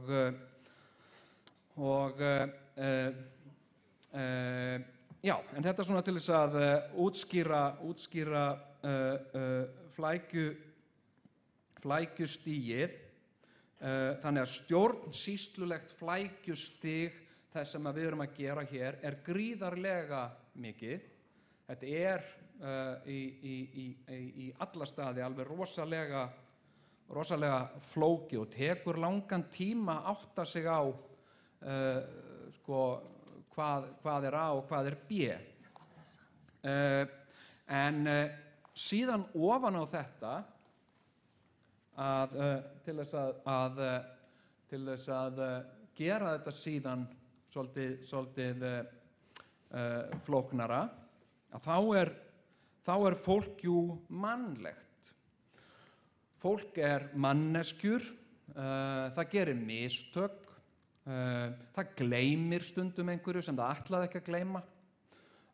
Það hefur tilfinningar sem stundum hlaupa með fólk í gönur, stundum verður fólk reitt og segir eitthvað sem það ætlaði ekki að segja og það eru kannski einhverjir sem heyra það og dæma fólk út frá því. Fólk segir stundum eitthvað í fljótfærni, það mismælir sig stundum og síðan það jú þannig að fólk misjafnlega í stakk búið til þess að eiga samskipti og það þýðir ekki að fólk sé slæmt eða vittlaust þó að það sé ekki gott í samskiptum. Það þýðir bara að það hefur enginn kannski kennt í almennilega samskipti, það hefur ekki fengið tíman eða gefið sér tíman til þess að læra samskipti.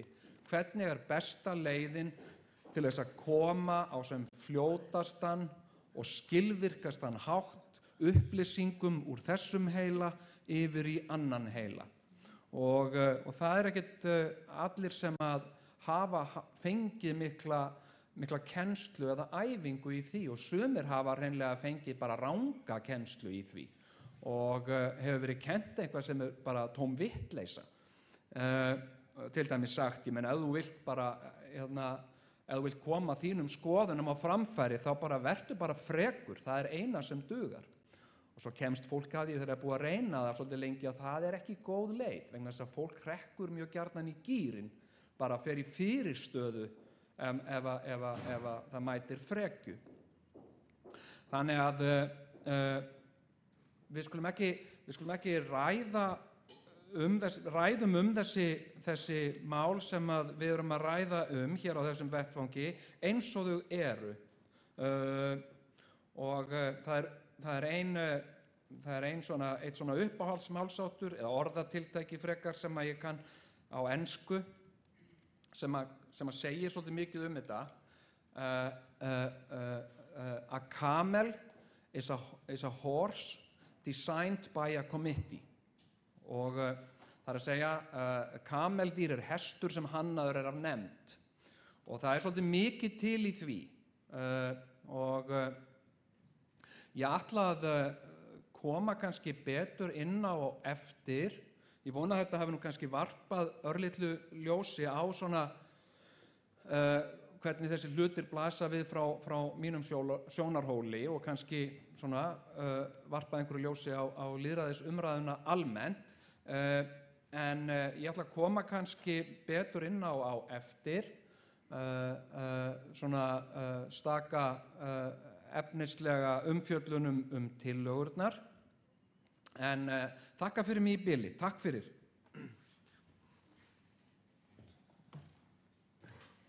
Þá hefur Jón Gnarr borgarstjóri talað öðru sinni. Þá tekur til máls borgarfulltrúi Kjartan Magnússon.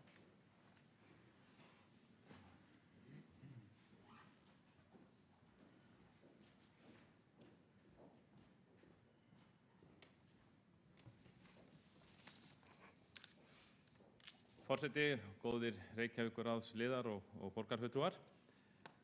Ég tek undir það sem hefur komið hér fram í máli annarra ræðumanna að þessir fundir eru mjög gagnlegir fyrir okkur borgarfulltrúana. Ekki síst þau okkar sem fjalla með ýmsum hætti málefni ungs fólks, eins og til dæmis í skóla- og frístundaráði eða íþrótta- og tómstundaráði og auðvitað fjalla náttúrulega öll ráð með einum eða öðrum hætti þessi málefni. En ég segi fyrir mig, ég hef setið flesta þessa fundi ef ekki alla frá því að þeir byrjuðu og á hverju ári lærir maður eitthvað nýtt sem ég held að við kjörnir fulltrúar tökum með einhverjum hætti inn í okkar ráð. Nú ekki þetta svo sem að draga umræðuna allan þennan tíma saman kannski í nokkrum setningum, en hins vegar það þannig að maður tekur til því á hverjum einasta fundi, þá koma ábendingar frá Reykjavíkurráðsliðum og kvartanir við því að tillögum þeirra þeir sé ekki nægilega vel fylgt eftir. Það sé hlustað og tillögur sé samþykktar en síðan verði ekki nægilega mikið úr þeim, ekki eins og fólk hefði viljað. Nú, og það þá eitthvað fyrir okkur að stefna að bæta úr og reyndar var það þannig að fyrir tveimur árum á þessum fundi árið 2011 þá var samþykkt tillaga sem var á þá leið að það gerð breyting á samþykktum íþrótta- og tómstundaráð þannig að Reykjavíkurráðið gæti fengið áheyrnarfulltrúa með málfrelsi og tillögurétt í þetta ráð og það var rökstutt með því að stærstu hluti af verkefni þessa ráðs fjalla með beinum hætti málefni ungs fólks og besta leiðin þarna við borgarfulltrúar Sjálfstæðisflokksins fluttum þessa tillögu og hún var náttúrulega flutt í beinu framhaldi þessari umræðu að Reykjavíkurráðsliðunum fannst eins og þeir hefðu ekki tækifæri til að fylgja sínum tillögum eftir og við sáum fyrir okkur að með því að slíkur áheyrnarfulltrúi yrði skipaður í íþrótta- og tómstundaráð þá væri bein tenging og þá fengju þið Reykjavíkurráðsliðar fulltrúa til að berjast fyrir eitthvað málum og koma fram með nýja tillögur og geti verið með eftirfylgni allt árið í staðinn fyrir að gera það með 1 eða 2 fundum á ári. Nú, þessi tillaga var samþykkt eins og áður sagði en það gerðist lítið í málinu. Við rákum svona reglulega á eftir henni á vettvangi íþrótta- og tómstundaráðs og síðan reyndar skömmu eftir að tillagan var samþykkt var gerð breyting á nefndarfyrirkomulagi Reykjavíkurborgar þannig að mörg af þeim málefnum sem ITR sá áðurum voru flutt yfir til skóla- og frístundaráðs og til dæmis rekstur allra félagsmiðstöðvara og frístundaheimilina og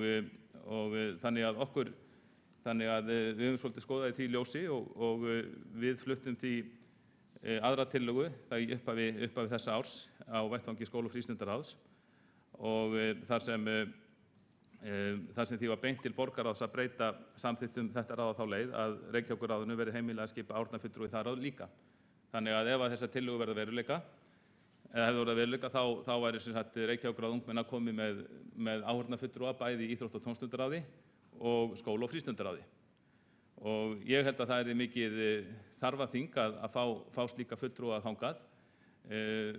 Við höfum nú hitt fulltrúa Reykjavíkurráðsins svo sem oftar utan þessara funda, til dæmis til að ræða menntamál og strætómál og fleiri mál og ég verð að segja að ég held að það gæti orðið mikið bragarbót því að fá gott fólk úr hópi Reykjavíkurráðsins til þess að setjast í þessi ráð og veitt okkur það ráðgjöf allt árið. Þetta eru fundir á 2 vikna fresti og þannig fengjum við borgarfulltrúar ráðgjöf frá okkur allt árið en ekki bara eins og til þessu ári. Og það er hefð fyrir áheyrnarfulltrúum í rekstri eða sérst í starfi ráðanna, til dæmis í skóla- og frístundaráði. Þar eru margir áheyrnarfulltrúar. Það eru áheyrnarfulltrúar fyrir skólastjóra, leikskólastjóra, kennara í leikskólum og grunnskólum og starfsmenn leikskóla og þannig má upptelja. Þannig að mér finnst mjög gott í því ráði ef við fengjum líka áheyrnarfulltrúa frá Reykjavíkurráðinu og væri þá þannig sé komið með fulltrúa sem eru beintengdir við notendur þjónustunnar sem að njóta þjónustu skólana, félagsmiðstöðvana og frístundaheimilina og frístundamiðstöðvana og svo má áfram telja. Og það hefur verið mikið vonbrigði fyrir mig að sem flutningsmann þessari tillögu fyrir 2 árum að sjá að bara hún hefur verið tafin af því mér finnst með markvissum hætti hér á vettvangi borgarstjórnar. Ég tók þetta saman í dag, hvernig þetta mál hefur rekist og hrakrufast fram og aftur borgarkerfi og satt að segja mjög hissa yfir því að því skulle ekki ennþá hafa verið ráð til lykta. Í vor var reynt að tala það við mig að það ætti að halda fund með Reykjavíkurráði ungmenna og ég ætti að vera með á þeim fundi og síðan var þeim fundi alltaf frestað en svo skilst mér reyndar að eitthvað slíkur fundir hafi átt sér stað fyrir 2 vikum en ég var með skort ekki boðar á hann. Ég vona bara að hann hafi gengið vel. Og ég ætla að geta hér bókun sem við borgarráðsfulltrúar Sjálfstæðisflokksins lögðum fram í maí. Þar sem við erum að kvarta yfir seinagangi í málinu og erum að hvetja til þess að það verði leyst og þá lögðum við fram svohljóðandi bókun með leyfi forseta. Borgarráðsfulltrúar Sjálfstæðisflokksins gagnrýna að málið sem vísað var til borgarráðs fyrir ári skuli enn vera óafgreitt. Það óvirðing gagnvart þeim vettvangi sem sameiginlegur fundur borgarstjórnar og ungmennaráðs Reykjavíkur og á að vera. Og svo mörg voru þau orð og ég tel rétt að fjalla þetta hér. Þetta er góður fundur. Svona fundur á ekki bara að vera halleluja, þar sem stjórnmálamenn tala ofan af sínum háa stalli niður til ungmennaráðsliða og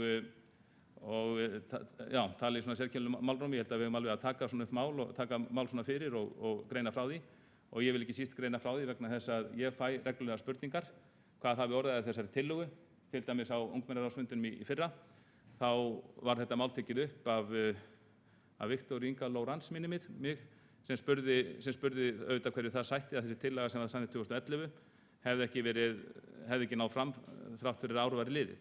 Og nú eru rúm 2 ár liðin og enn hefur þetta ekki komist til framkvæmda og ég skammast mér svolítið fyrir það því ég er náttúrulega sem flutningsmaður tillögunnar upphaflega og ég hef verið spurður þetta og ég tel rétt að greina frá því hér að ég tel stífluna ekki vera hjá mér flutningsmanninum eða okkur sjálfstæðismönnum heldur hafi út af einhverju vinnulagi í borgarkerfinu, ég veit ekki, kannski borgarstjóri svari fyrir það, þá hefur þetta tafist allt og lengi. Og mér finnst það slæmt vegna þess að ef vel hefði verið unnið í málinu, þá hefðu þessir áheyrnarfulltrúar verið skipaðir strax þá er hægt að skipa þessa áheyrnarfulltrúa bara strax á árinu 2011 og við hefðum þá í rúm 2 ár fengið að njóta ráðgjafar ykkar í þessum málum sem ég tel vera mjög æskilegt.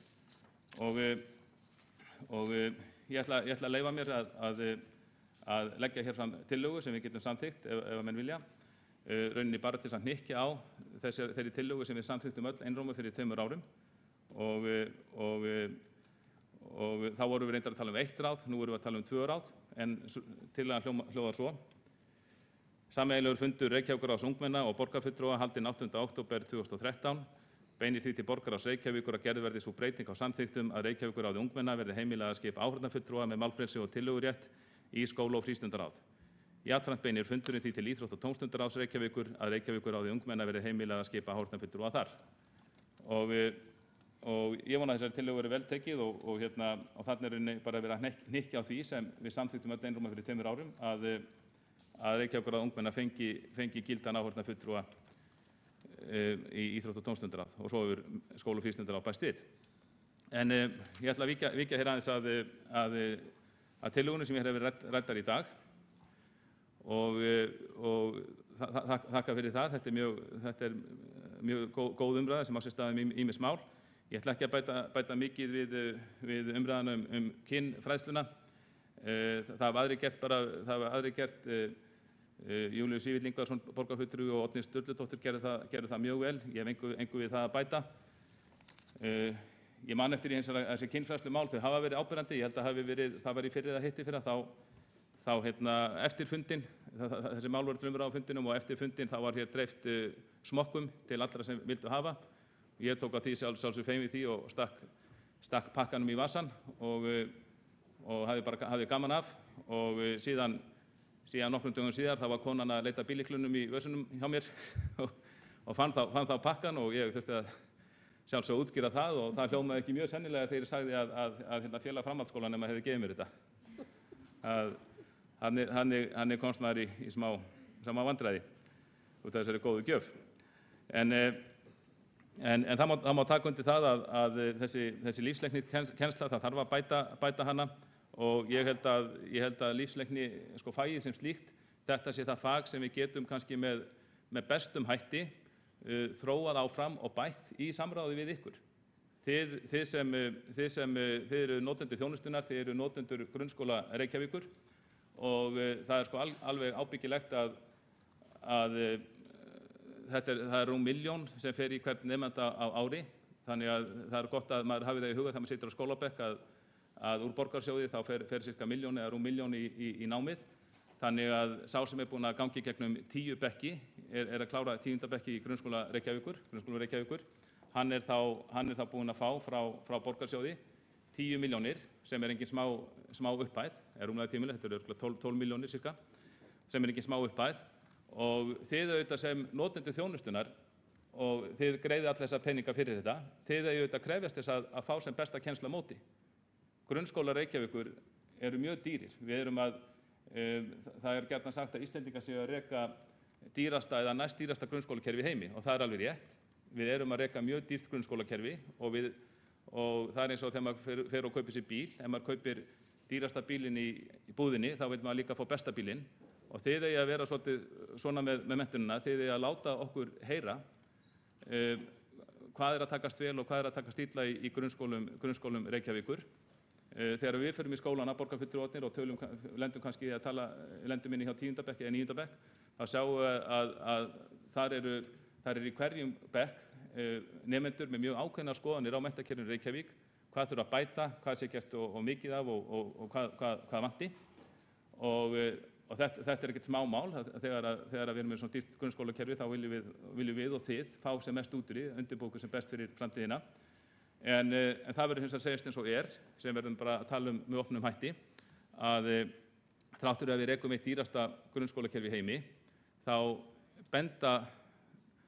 eru ýmsar árangursmælingar sem við gerum benda til þess að við séum ekki að reka kannski endilega besta kerfi í heimi.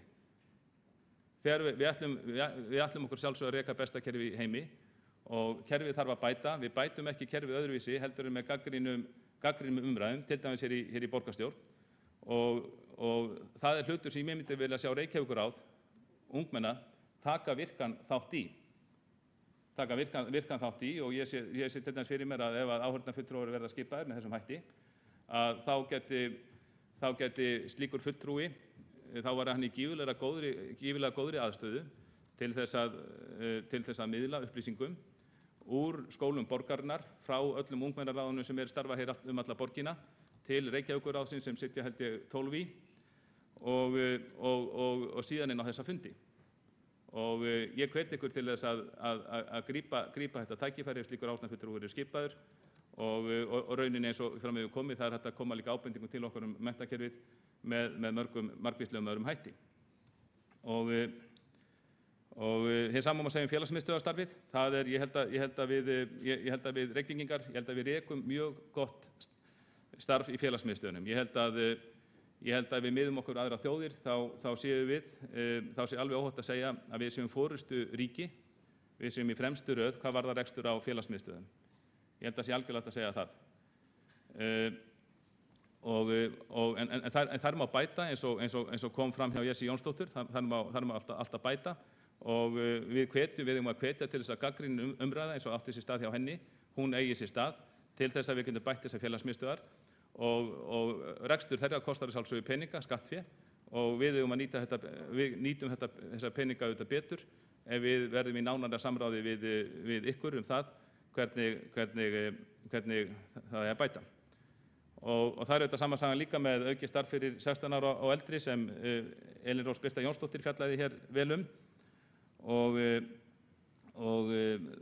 hún benti á þessa hættu sem er samfara því að unglingar einangrist og sé ekki þátttakendur í félagslífi. Hún fjallaði skort á ungmennahúsi, einkum í austurhluta borgarinnar. Það er auðvitað mál sem við þurfum að hafa til endurskoðunar og ég held að það sé mjög spennandi hugmynd að þróa að koma á fótum ungmennahúsi þar. Ég veit ekki, bæta hitthúsið sem sinnir þessum hópi vel eða færa hitthúsið. Ég hef oft velt því fyrir mér af hverju kemur til greina að færa hitthúsið, færa það á stað sem liggur betur kannski við strætósamgöngum, er kannski meira miðsvæðis í borginni sem krakkar eru auðveldari með að sækja og breyta líka með þeim hætti að láta til dæmis Reykjavíkurráð ungmenna skipa í hússtjórn sem stýri húsinu. Við erum með stjórn í kringum allt mögulegt. Af hverju gæti ekki verið góð hugmynd að setja upp hússtjórn sem væri skipuð liðum úr Reykjavíkurráðinu og sem myndi stjórna rekstrinum eins og hverjum stjórn og starfsmennin væri þá rauninni bara þjónar þeirra. Slíkt fyrirkomulag hefur verið reynt í ýmsum borgum á Norðurlöndunum og hefur tekist mjög vel þar.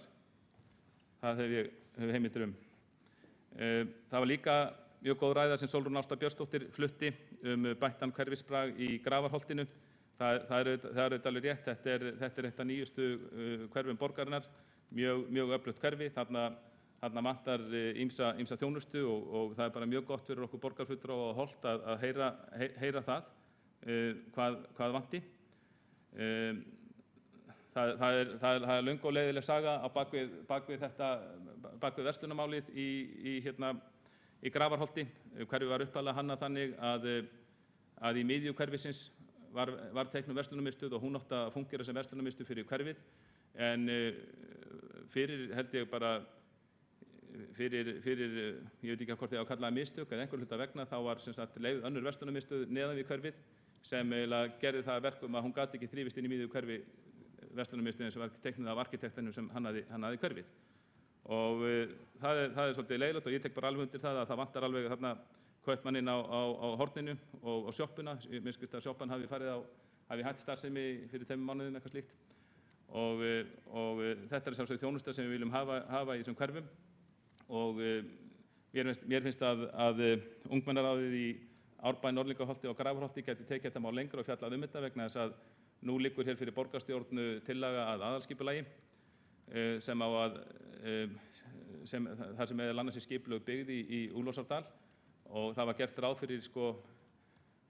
ráð fyrir frekar mikilli byggð í Úlfarsárdal. Það var gert ráð fyrir að Úlfarsárdalur, ég segi þetta nú eftir minni, gæti verið svona 15-20.000 manna hverfi, og þá sáu menn það fyrir sér eftir því sem Úlfarsárdalurinn byggðist og það hverju stækkaði, þá ef þetta væri svona sömu hverfin, Grafarholt og Úlfarsárdalur, þá myndi margvísleg þjónusta þrífast þá á báðum hverfum. Og þá voru menn að tala um margan hluti, ísbúð og hárgreiðslustofa og bara íþróttafélag fram sem þarna þarf ákveðið marga einstaklinga bak við sig til að þrífast almennilega. Og samkvæmt í tillögu að aðalskipulaginu þá er semst gert ráð fyrir að draga verulega úr byggingarmagninu í Úlfarsárdal, og íbúasamtökin þar hafa sem sagt mótmælt því, telja það sé of langt gengið, og ég held að það veri bara vel til fundið ef ungmennaráðið mitt í þessu máli kynna sér málin, fá til þess, getur fengið upplýsingar í borgarkerfinu og leggja á þetta sjálfstætt mat og geti síðan sent athugasemd þetta hingað til borgarstjórnar. Reyndar frestur til athugasemda runnin út, en ég leyfi mér að fullyrða að það tekið við þessari athugasemd og hún lesin af okkur borgarfulltrúnum, þáttur að fresturinn sé runnin út. Elín María Árnadóttir flutti líka góða ræðu þar sem hún talaði um aukið samráð við ungt fólk. Ég sem sagt bara var sammála hverju orði sem hún sagði, og ég kannski að því ég sjálfur með þessa tillögu hér, að við sjálfstæðismenn, ég tek undir það. Þetta okkar tilfinning líka. Og við sjáum að það sé hægt að bæta úr þessu hér á fundinu með því að bara ef við sameinumst það að skipa áheyrnarfulltrúanum sem ég fjallaði áðan, þá held ég að það sé stórt skref í rétta átt, að unglingar séu þá komnir með sinn málsvara og eftirfylgda mann í 2 mikilvægum ráðum Reykjavíkur borgar. Og hún kvartaði því að hugmyndin kemst ekki til skila, óviðunandi væri að fá lítil sem engin svör. Og hún beindi spjótnum sínum aðeins að borgarstjóra, rakti tilvik sem hefði átt sér stað á fundi hér í borginni, þar sem hæstvirtur borgarstjóri hafði sagt hann að senda hugmyndirnar ákveðna leið, en svo kom í ljós að hugmyndin átti ekki heima þar. Og ég var svolítið undrandi af því að borgarstjóri skildi ekki svara þessu. Þetta var nú held ég bara vinsamleg ábending. Það getur komið fyrir alla að veita borgurum rangar upplýsingar. Ég hef alveg lent í því sjálfur að veita fólki óvart rangar upplýsingar, og ég vissum að borgarstjóri gerir þetta óvart. En ég held að það hefði verið betra að hann hefði átt að svara því og auðvitað átt að biðjast afsökunar. Þarna fékk borgari ekki réttar upplýsingar hjá embættismanni Reykjavíkurborgar, sem auðvitað kemur reglulega fyrir. Og ég held að sé bara sjálfsagt að biðjast afsökunar á því, og ég bara bið þér með afsökunar fyrir hönd kerfisins af því að rangar upplýsingar voru veittar, sem að sjálfsögðu var bara óvart og getur alltaf komið fyrir. Síðan er það strætómálin. Ég kynntist því þegar ég heimsótti flest ungmennar á borgarinnar á síðasta kjörtímabili, átti spjall, þá fann ég að strætómálin voru þá að ég taldi heitustu málinu meðal ungs fólks í borginni. Þetta var hins vegar mjög kaflaskipt. Ég heyrði það að strætómálin voru miklu heitari meðal unglinga í austurhluta borgarinnar heldur en vesturhluta. Á meðan að mér fannst margir eða ýmsir í vesturhluta borgarinnar, ekki allir, en það var meiri ánægja með strætókerfi fannst mér í vesturhluta borgarinnar. Það fannst mér nánast allir unglingar í austurhluta borgarinnar eða úthverfunum svokölluðu, fannst mér vera neikvæðir gagnvart strætisvagnakerfinu. og það var það mikill munur að þetta engin tilviljun, þetta bara upplifun þeirra sem búa austanmegin í borginni og ég held að það sé bara mikið verkefni fyrir okkur borgarfulltrúa og stjórn Strætó, stjórnarformaður Strætó tala nú hér á eftir, að breyta þessu. Hjá Strætó eru þetta allir að vilja gerðir að veita góða þjónustu og leiðakerfi Strætó í sífelldri endurskoðun og ég held að við verðum að taka, í þeirri endurskoðun verðum við að taka meira tillit til hagsmuna þeirra sem búi í austurhluta borgarinnar og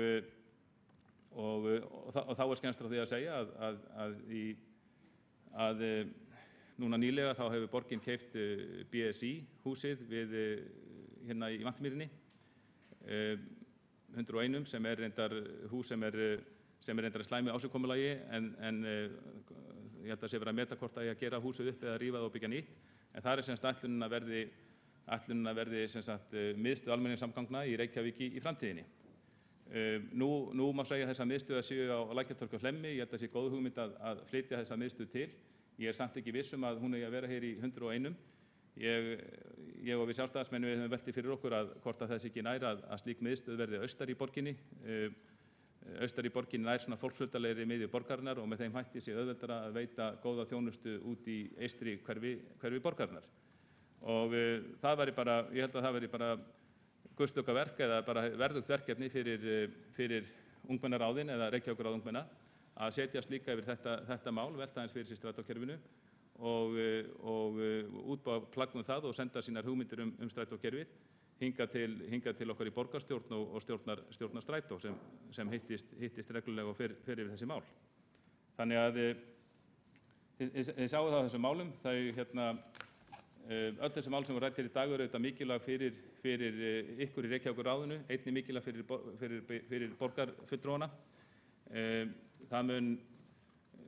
Það alveg sérstaklega mikilvægt held ég á næstu árum að bæta Reykjavík, gera Reykjavík góð borg, Reykjavík frábær borg eins og við vitum, en hana þarf að bæta og eitt af því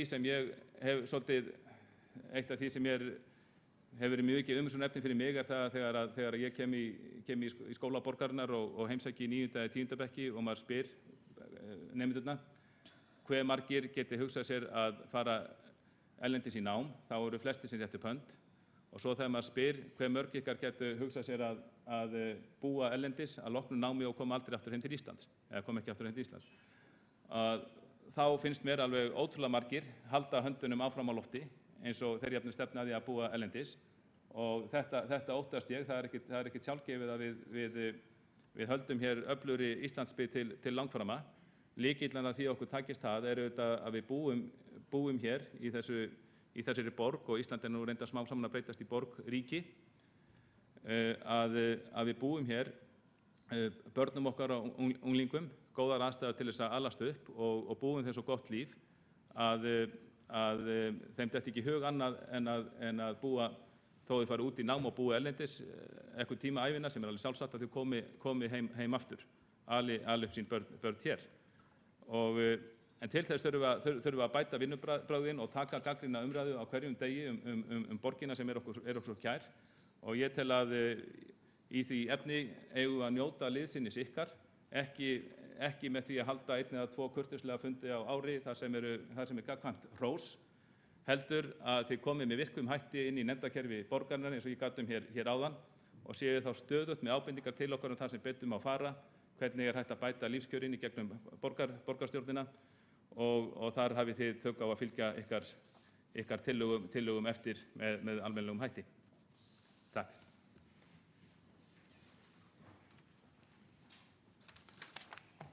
Þá hefur borgarfulltrúi Kjartan Magnússon lokið máli sínu. Þá tekur næst til máls borgarfulltrúi Eva Einarsdóttir.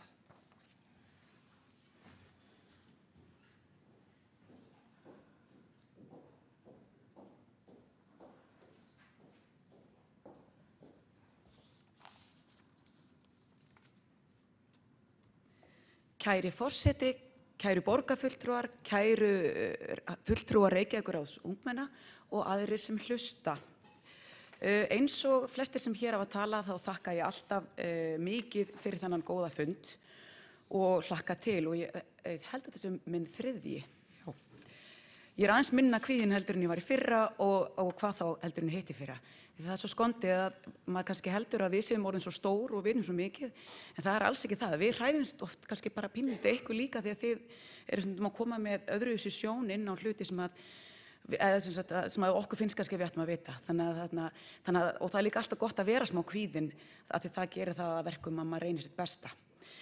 En eins og margir hafa komið inn á, það langar mig bara að byrja og líka að segja það að ég að mörguleyti sammála og ég og Kjartan Magnússon borgarfulltrúi erum ekkert alltaf sammála og margir hafa komið inn á það hér að ég er mjög spennt líka fyrir að hittast á öðrum vettvangi og minnistæður fundur sem við áttum í vor. Ég veit ekki hversu margir þeirra ungmenna sem hér sitja, hversu margir sátu hann. Það var hinum með við salinn inn í Borgarráðsherbyggi og þar voru líka mjög fjörlegar og skemmtilegar umræður. Þannig að það líka, það er alltaf svona bil á millikostundu þegar við sittum í borgarstjórn og ég get líka upplifað það þegar ég sitt á almennum borgarstjórnarfundum að síðan þegar maður er saman við borð og þá það kemur kannski einhver önnur niðurstaða fram úr slíkum fundum. Þannig að við eigum svo sannarlega verið að skoða það. Nú, við borgarfulltrúarnir erum að sinna ólíkum viðfangsefnum í borginni og ég er formaður íþrótta- og tómstarfs í borginni, þannig að það svona kannski er mest af mínum höndum og svo sit ég í skólafrístundaráði, þannig að það eru svona kannski helstu sviðin sem ég þekki inn á, alltaf því kannski mest að fara inn á tillögur sem lúta þeim sviðum.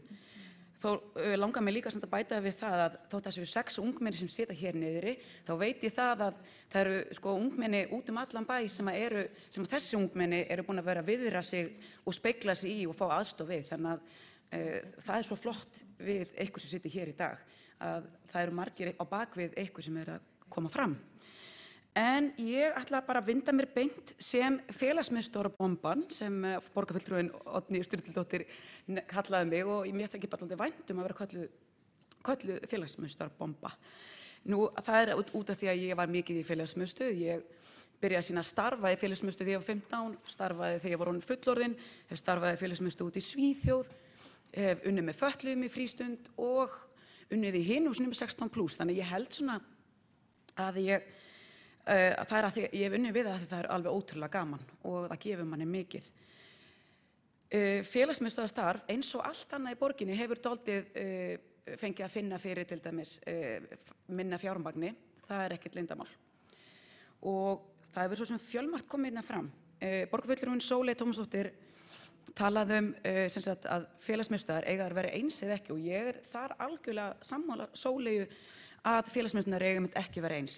Þegar ég var unglingur fannst mér rosalega gaman verandi úr Þróttumum að fara allir með í félagsmiðstöðina Ársel sem er nota bene með góður íslensku sérstaklega hönnuð sem félagsmiðstöð og það er í rauninni held ég svona eina af þessum fyrsta félagsmiðstöð sem byggð bara sem félagsmiðstöð.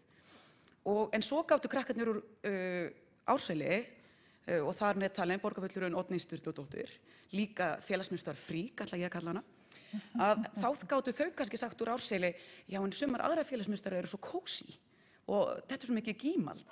Þannig að ég held alveg frá því að ef við horfum tilbaka og núna eða til annarra landa að þá eru þær vissulega mjög ólíkar. Og eins og hefur komið hérna fram að þá eru hverfin ólík, skólarnir okkar eru mjög ólíkir, leikskólar okkar í mjög ólíku húsnæði, þessi nýjustu með frábæra leiksvæði og svo er kannski aðeins öðruvísi og nýstárlegri við eldri byggingar. Þannig að við viljum halda upp á það. En eins og hér kom fram að þá eigum við að mæta þó kröfum unglinganna sem félagsmiðstöðvarnar sækja að þau nokkurn veginn geti fengið geta sótt til góðs starfsfólks og það er svo sannarlega út allt því að núna til dæmis ekki nóg með að fólk sé mjög áhugasamt, þá er meira þess að fólk sem er að mennta sig í þessum fræðum, þannig að það vantar ekki. Það sem nú man ég bara ekki alveg hvernig það var þegar ég vann á sínum tíma í Tónabæ með opnunartíma og það er svona eitthvað sem ég setja spurningamerki við, það sem þið rædduð í ykkar máli. Opnunartími held ég sé mjög mikilvægur, sérstaklega þar sem að því miður hefur þurft að fækka opnunartímum og klukkustundum og ég hef áhyggjur af því, mér finnst föstudagar vera til dæmis tilvalin stund en það er bara þannig, rétt eins og í öðru starfi borgarinnar, sundlaugar og annars staðar, við höfum þurft aðeins að skera saman og fækka opnunartímum. Hins vegar, nú þætti mjög mikilvægt að Reykjavíkurráðið og þá sérstaklega ungmennaráðin í sínu hverfi eigi, og kannski eru þau búin að eiga það sum hver, en að það sé ríkara samtal í sínu eigin hverfi og að jafnvel ungmennaráðin þá ekki sem Reykjavíkurráð heldur öll, og þið eru þau alltaf að hittast, oft hvort sem að sé á vettvangi samfés eða öðrum vettvangi, en mér sem mikilvægt að eru allir sammála um það, viljum við öll hafa opið á þriðjudum, í öllum borgarhlutum, gengur það upp, og bara telja á svona töflum sem standa upp á vegg hjá ykkur, erum við að fá jafn marga tíma. Það er eitthvað sem að mér finnst sem stjórnmálamanni eða konu, það vil ég til dæmis skoða, því að það á að vera samræmi þar á milli, að fólk sé að fá svipaða tíma þar sem getur sótt sína félagsmiðstöð. Hér var talað um aðgengi og það er auðvitað eitthvað sem á ekki að vera í boði, að fólk komist ekki, en það er eins og hefur komið hér fram, það tekur tíma. Mér langar að nefna að á vegum Reykjavíkurborgar svokölluð ferlinefnd að störfum og að þessum fundi loknum þá verður auðvitað ykkar tillögur afgreiddar, en mér finnst mikilvægt að ferlinefnd skoði þetta mál nánar, því að eins og við tölum hér þá erum við að reka hér skóla án aðgreiningar sem að flestir þekkja til, og auðvitað á félagsmiðstöðinni vera eins og borgarfulltrúinn Oddný Sturludóttir kom inn á. Og kannski bara aftur samt rétt að því að samt félagsmiðstöðvar verða að vera ólíkar. Þá til dæmis það eins og í fyrra fór ég og heimsótti drullumall í kampi þegar þau unnu hvatningaverðlaun. Og það að því að bæði ungmenni og starfsfólki smullu saman og fundu áhugapunkt sem þau ákváðu að þróa saman. Og þess vegna verður það úr. Og svo allt inn í Breiðholti voru þau að fá verðlaun í ár sem flott fyrirmynd og það var Breiðholt's Got Talent. Þannig að það líka, munum það að það beautyið eða gleðin í því að það sé ólík viðfangsefni sem verða meira áberandi, og í Vesturbænum til dæmis búið að vera að vinna mikið með ungmennalýðræði og mikið samstarf við erlenda ungmennahópa. Þannig að það líka skemmtilegt. Þannig fáum við alls konar fólk í borgina. Ok, ég held svona að mestu leyti hafi ég farið við það sem ég ætlaði að tala sem kemur að þessu. Jú, og auðvitað með einangrun eða það að í félagsmiðstöð allir eiga heima. Hér búið að tala um að við ekki bara vera að segja að það er allt svo flott og flott hjá ykkur, flott tillaga, og því líka mér til að varpa til ykkar tilbaka að því að við erum alltaf að tala um þetta, hvernig náum við til þeirra sem eru einangraðir.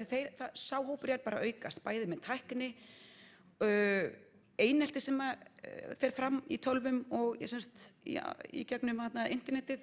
Þannig að mér langar mjög mikið að varpa því til ykkar og að, kannski ekki núna akkurat í dag, en að fá hvort að ég myndi gjarnan óska eftir einhvers konar tillögum eða hugmyndum sem að bara, okkur langar að heyra í ykkur, jæja, þetta gerir stundum. Okkur langar að heyra í ykkur, hvernig við erum að ná í ólíka hópa.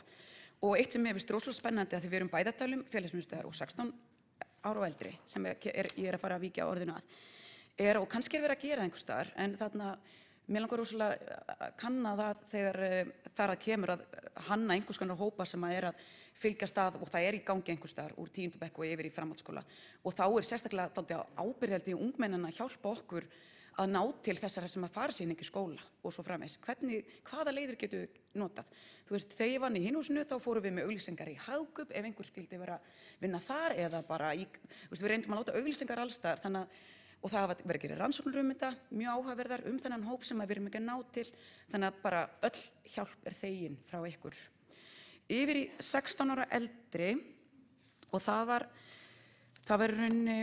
var hún Elín Rós, aukið starf fyrir 16 ára eldri. Þetta líka eitthvað sem kemur reglulega upp, og þegar ég stóð hér síðast og hitti ykkar kollega og jafnvel einhver, þá greindum við frá því að í gangi vinna þennan hóp sem það hefur verið löng fæðing, við skulum bara orða það, og eins og borgarstjóri kom hér inn á áðan að þá stundum taka verkefnin tíma, en í þessum í samráði við ungmenni úr borginni og opnum fundum og annað, þá vissulega finnum við fyrir miklum áhuga og þrýstingi að eitthvað verði meira gert í þessum málum.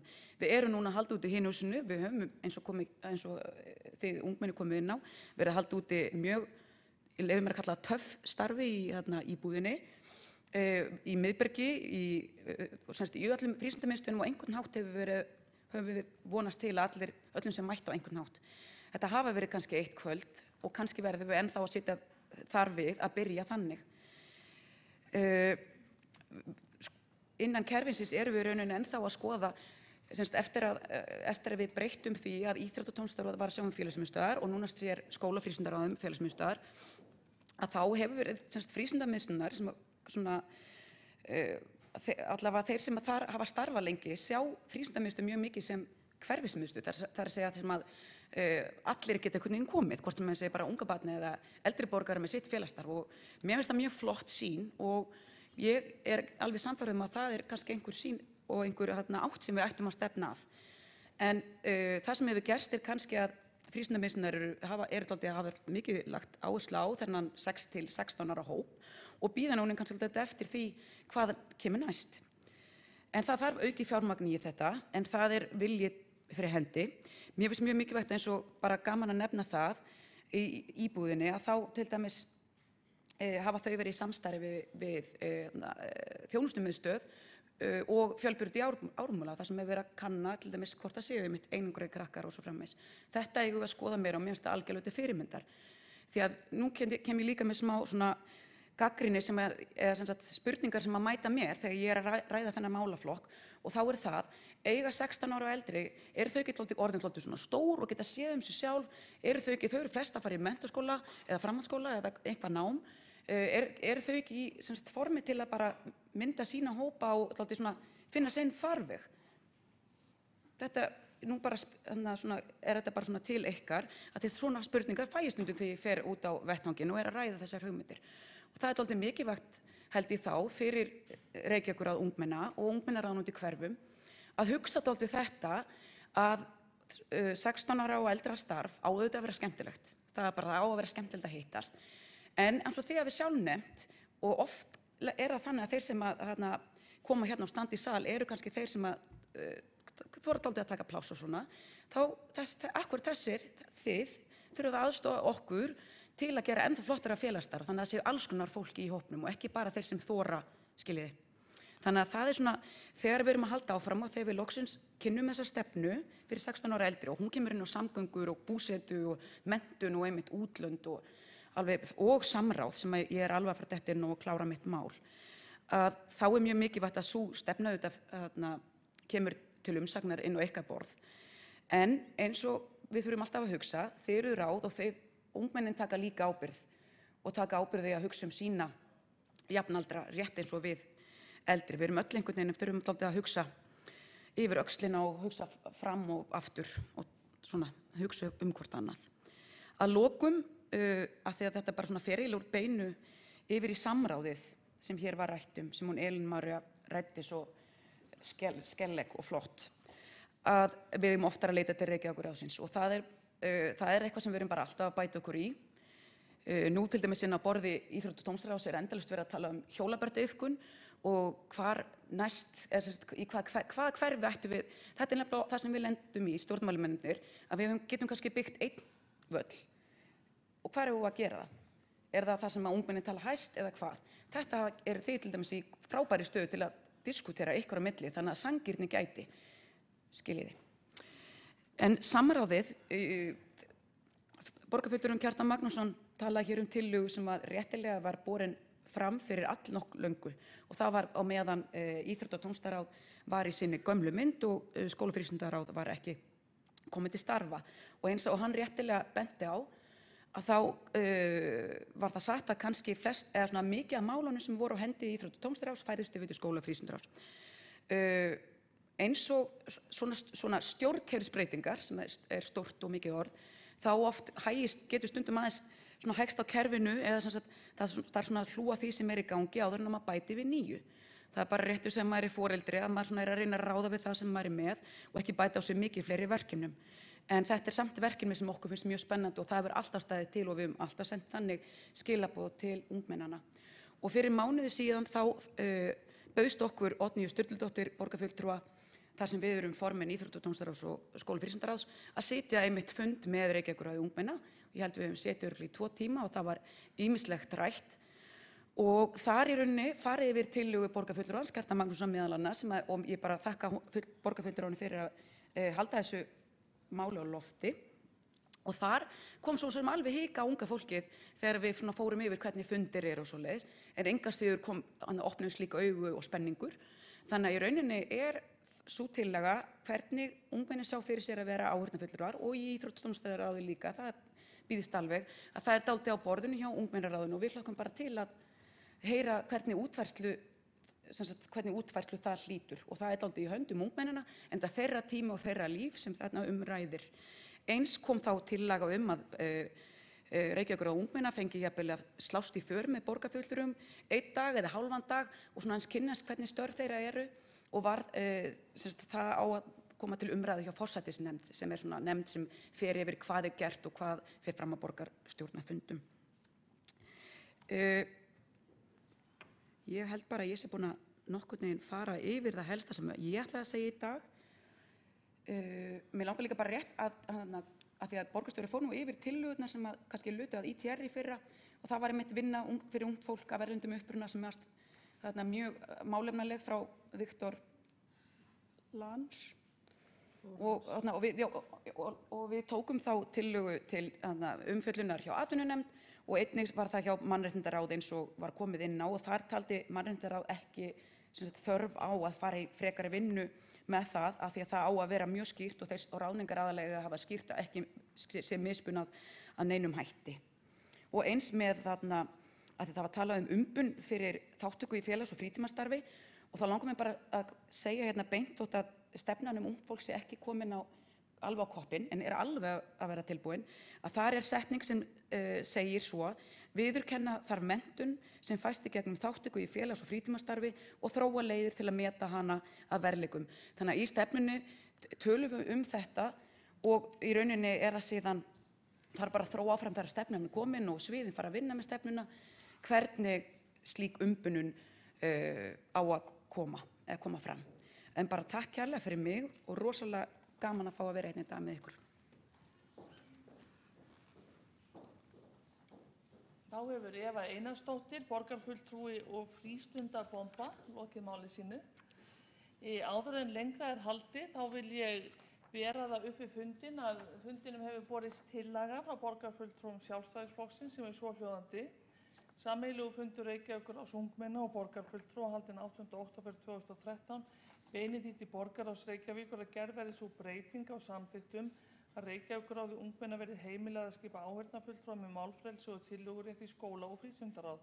Jafnframt beinir fundurinn því til íþrótta- og tómstundaráðs Reykjavíkur að Reykjavíkurráði ungmenna verði heimilað að skipa áheyrnarfulltrúa þar.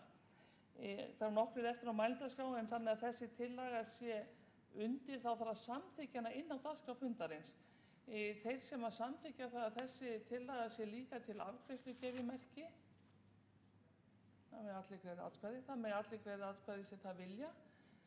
Mér sýnist það vera samþykkt samhljóða og þá hún líka undir í umræðunni. En næst tekur til máls borgarfulltrúi Hildur Sverrisdóttir.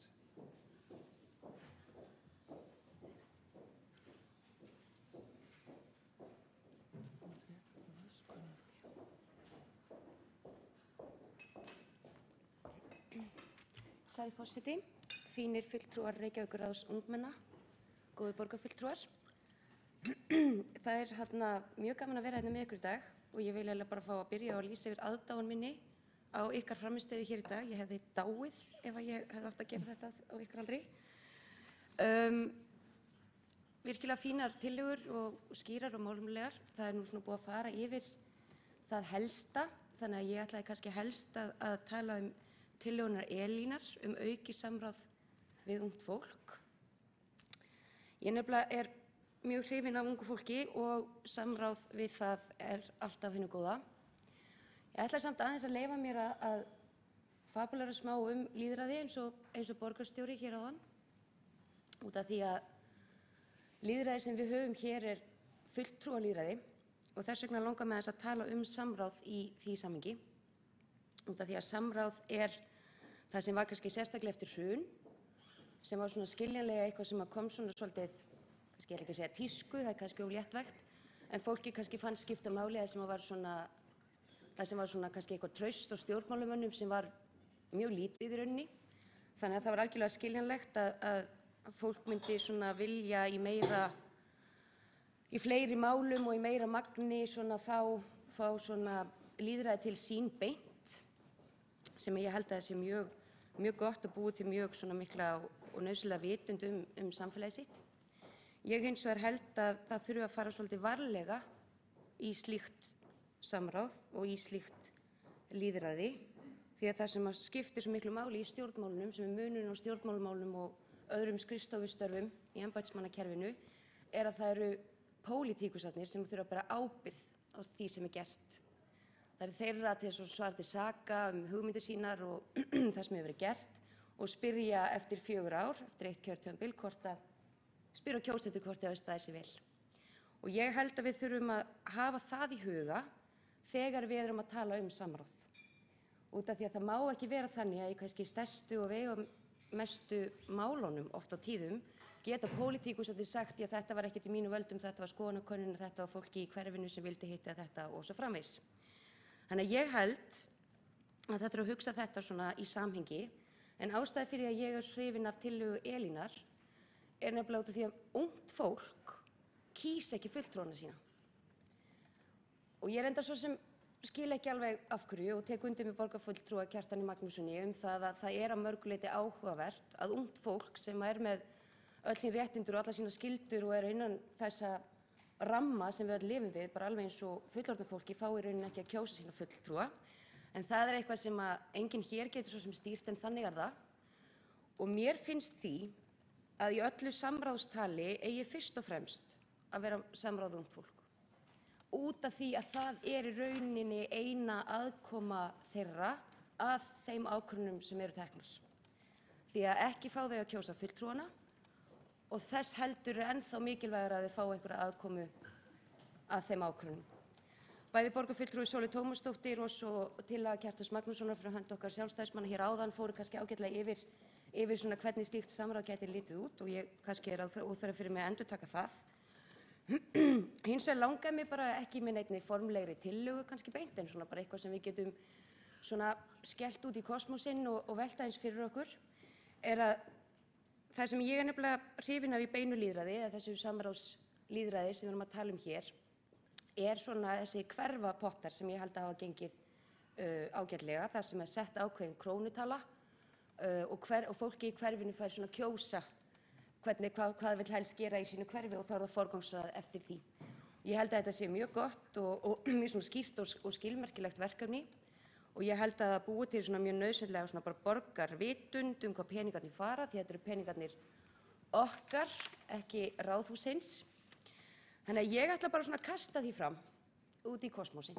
Hvort það væri kannski hugmynd að búa til svona pott, svona ungmennapott, þar sem ákveðin krónutala og svo ég ekki búin að hugsa upp á hvernig þetta geti litið út, en hvort að það veri ráðið ykkar eða einhvers konar annað lýðræðislegt sem myndi velja úr þessum potti, en þá myndi Reykjavíkurborg setja ákveðna krónutölu þar sem að unga fólki geti bara forgangsraðað og valið í hvað peningarnir verði settir. Þetta er bara pæling, en takk fyrir.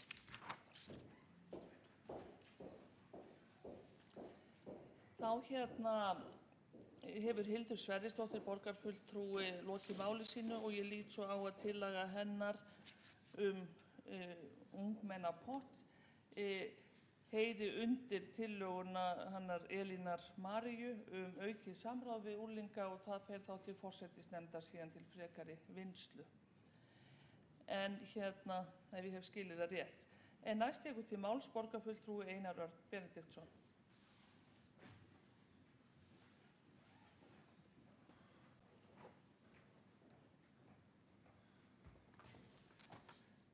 Forseti, ágæta borgarstjórn og kæru ungmennaráðsliðar. Ég ætla aðeins að dvelja við 2 málefni. Annað snýr að hverfisbrag í Grafarholti. Það vill þannig til að ég flutti nýtt hverfi árið 2001. Það heitir Staðahverfi og það í Grafavoginum. og þannig að ég hef svona nýlega reynslu af því að búa í hverfi sem er í uppbyggingu, að hlaupa ekki með börnin beint út af því að það er grunnur þarna hinum megin við hornið og þetta hverfi núna er búið að byggjast upp í 10-12 ár. Í dag er þjónustan í þessu hverfi, þá er það hárgreiðslustofa, það er bensínstöð, það er golfmiðstöð og að vísu er þar sjónlistamiðstöðin á Korpúlfsstöðum. Þannig að þegar ég heyrði lýsingarnar af Grafarholti sem að, voru svona líktust mest því að þarna væri mikil auðn og nóg af náttúru. Og það minnir mig á það að ég var fenginn til að stýra verkefni í Belgíu á því herrans ári 2008 og það kom maður hingað til lands sem að spurði mig að því hvað það væri sem að væri svona aðal innblásturinn í listsköpun hérna á Íslandi og þá aðalega fyrir mig, hvort það væri náttúran. Og ég horfði á manninn í smá stund og sagði nei, það er ekki náttúran, það er fólkið. Það er fólkið sem skiptir máli, það er það sem að veitir mér innblástur. Þannig að ég skil mjög vel að það þurfa að bæta hverfisbraginn í Grafarholti. Það er búið að fara inn á það aðeins að þarna Kjartan Magnússon borgarfulltrúi minntist á og þarna hafi verið færð til ein verslunarmiðstöð, hún átti að vera efst upp á hæðinni. Nú þekki ég það frá Grafarvoginum að Spöngin er verslunarmiðstöð og hana þekki ég á foreldrarölti á föstudögum og laugardögum þar sem að við foreldrarnir í hverfunum göngum alla leiðina þangað til þess að sjá svona hvernig hverfisbragurinn er, til þess að fylgjast með unga fólkinu okkar, hvort það sé nokkuð að fara sér að voða í sjoppunum þarna upp frá, en nú er bara 2 skyndibitastaðir þarna, 3, eða nokkrir skyndibitastaðir og það er ekki alveg beint lífvænlegt. Lýsingin á Rokinu í Grafarholti, minnir svolítið á lýsinguna líka á Rokinu sem getur verið í Grafarvoginum. Þannig að það eru svona svipuð vandamál sem að við höfum við að etja þegar við erum að byggja upp ný hverfi. En ég vil líka benda á það að það er ekki alltaf logn í Vesturbænum heldur og heldur ekki á Seltjarnarnesi. Það er nú bara þannig að náttúran umlykur Reykjavík og hana þurfum við bara að búa við og takast á við með bros á vör. Það er uppbygging sem er núna að fara í gang í Grafarholtinu sem að ég lít mjög til og er það þar sundlaug og bókasafn ásamt íþróttaaðstöðu sem á akkurat að reyna að tengja saman Úlfarsárdalinn og Grafarholtið. Ég hef heyrst minnst á ungmennahús, fyndist mér mjög fínt að inn í þær tillögur sem að fara að þeirri forskrift eða þeirri forsögn með hönnun þarna á því svæði að tekið tillit verði til ungmenna sem eru í Grafarholtinu og Úlfarsárdal, þannig að það sé einhver samansafnstaður.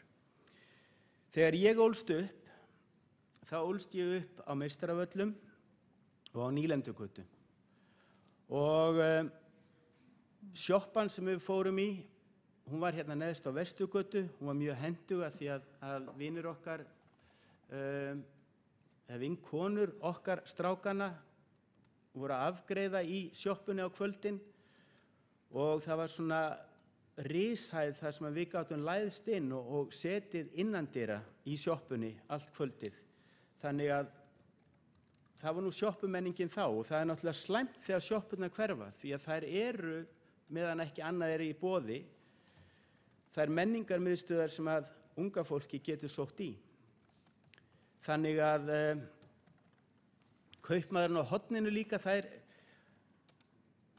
borgarfulltrúi Sóley Tómasdóttir kom aðeins inn á það að tala skipulagsmál, að þau væru, náttúrulega ekki að leggja henni orð í munn, ég ætla að sleppa því þá.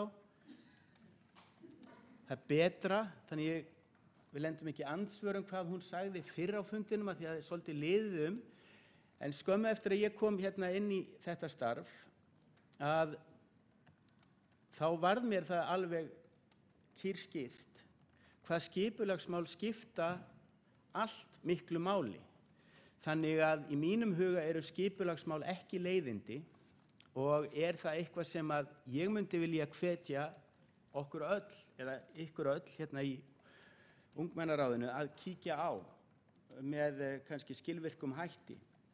Og það til dæmis núna komin upp vefur sem heitir hverfiskipulag.is, þar sem hægt að koma með ábendingar fyrir öll hverfi borgarinnar, hvað betur mætti fara eða koma með viðbætur, og það má setja inn eins margar tillögur og mögulegt Og talandi Grafarholtið Úlfarsárdal, að þá það alveg upplagt, en síðan líka fyrir öll hin hverfin, að þessi hverfisskipulagsvinna sem var startað núna í ágúst og í fullum gangi, og það var íbúafundur fyrir svona 3 vikum fyrir Grafarholt Úlfarsárdal, og 27. september var það fyrir Grafarvog, að þar getum við sem íbúar haft áhrif á það hvernig okkar nánasta umhverfi skipulagt. Þetta nýnæmi að taka inn hverfiskipulag inn í aðalskipulag, þannig að það svona held ég gagnvirkasta leiðin til þess að byrja, til þess að hafa áhrif, að bara vera virkur í að senda inn athugasemdir, koma með tillögur og í raun og veru að gefa tilbaka eitthvað inn í skipulagið. Og ég tala að gefa hugmyndir tilbaka. Einhver sagði ég má ekki setja út hugmynd, segja frá. Einn maður sem ég þekki, hann þagði alltaf. Og ég sagði, hefurðu hugmynd? Og hann sagði, ég þori ekki að segja hana. Og ég segi, af hverju ekki? Leið og ég búin að segja hana, þá hún komin út í loft og einhver annar geti stólið henni. Þannig að skipulag snýst ekki að fá góða hugmynd og sitja á henni. Skipulag snýst það og koma góðum hugmyndum frá sér, að segja henni, koma henni frá sér og nota til þess þau tæki og tól. Og nú hefur Reykjavíkurborg opnað þennan vef, hverfiskipulag.is, til þess að taka á móti hugmyndum okkar hvað má betur fara í nærumhverfi sínu. Ég hef alltaf litið á þangað til á þessum fundi að mitt hverfi, Staðahverfi, að þar væru bara 2 þjónustur, sem sagt bensínstöð og hárgreiðslustofa, þannig ég gæti litið vel út því ég keyri í bæinn. Þannig að það var svolítið bara uppgötvun fyrir mig að muna eftir því að korpúlstaðir eru í mínu hverfi, og þá kviknaði upp fullt af hugmyndum eins og að búa til dæmis ungmennahús á korpúlstöðum þar sem stóra hlafan, eða þá finna pláss inn á korpúlstöðum fyrir ungmennahús, sjá hvort að það væri, en þá væri það kannski aðeins of út úr. Og þar við aftur komin að skipulagi, eins og fyrir Grafarholt og Úlfarsárdal, og líka, ef ég tala bara Grafarvog, að Grafarvogur víðfeðmt hverfi, og það í raun og veru með 5-6 litlum hverfum inn í sér, þannig að það engin miðja, það vantar þessa miðju. Og miðjan í Grafarholtinu, hún var færð út í jaðarinn, sem að við vitum það að miðja alltaf í miðjunni, miðja aldrei í jaðrinum að því þá skekkist allt. Það var bíómynd núna á laugardaginn 2 síamstvíburar, sáuð hana? Ef ekki, þau voru samvaxnir og síðan voru þeir skildir að og þá gekk hinn alltaf til vinstri. Og að því hann vantaði hinn helmingin, og þetta svolítið að við megum ekki við skipulagsslysum að því þá fer allt á skjön og okkur líður illa. Þannig að ég held að megi líka borgarfulltrúi Hildur Sverrisdóttir kom inn á betrihverfi.is, að þar hverfispottur þar sem hægt að setja inn hugmyndir aukinn gróður, það fjármagn í það, og ég fylgdi sérstaklega með hverfispottinum fyrir Grafarvog og flestar tillögur þar sem að fengu brautargengi voru kosnar inn af íbúum, þær sneru að umhverfinu, að planta með fleiri trjám vegna þess að það rok og ýmiss konar veður. Síðan var önnur tillaga sem mér fannst alveg frábær, minnka Gufuneskirkjugarðina því að það þyrfti að vera pláss fyrir lifandi fólk í Grafarvogi. Hún var alveg ágætt líka, en hvar eiga þá dauðir að vera? Það seinni tímamál. En það sem ég held að við getum hort núna til Grafarholtsins að núna að með frekari uppbyggingu sem að fara í gang með samningum við íþróttafélög og að búa til þarna bókasafn, menningarmiðstöð sem að ég er formaður menningar- og ferðamálaráðs, að mér finnst það vera mjög spennandi að búa til svona eitthvað og þá reyna að taka þá inn í þá forskrift ungmennahús.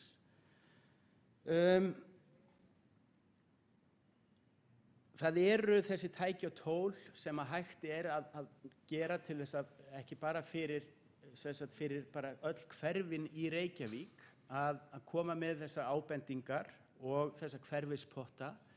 Og síðan annað sem að hérna var líka minnst á, sem að var í raun og veru að það væri ekki hreinsað nógu vel og það væri allt fullt af rusli.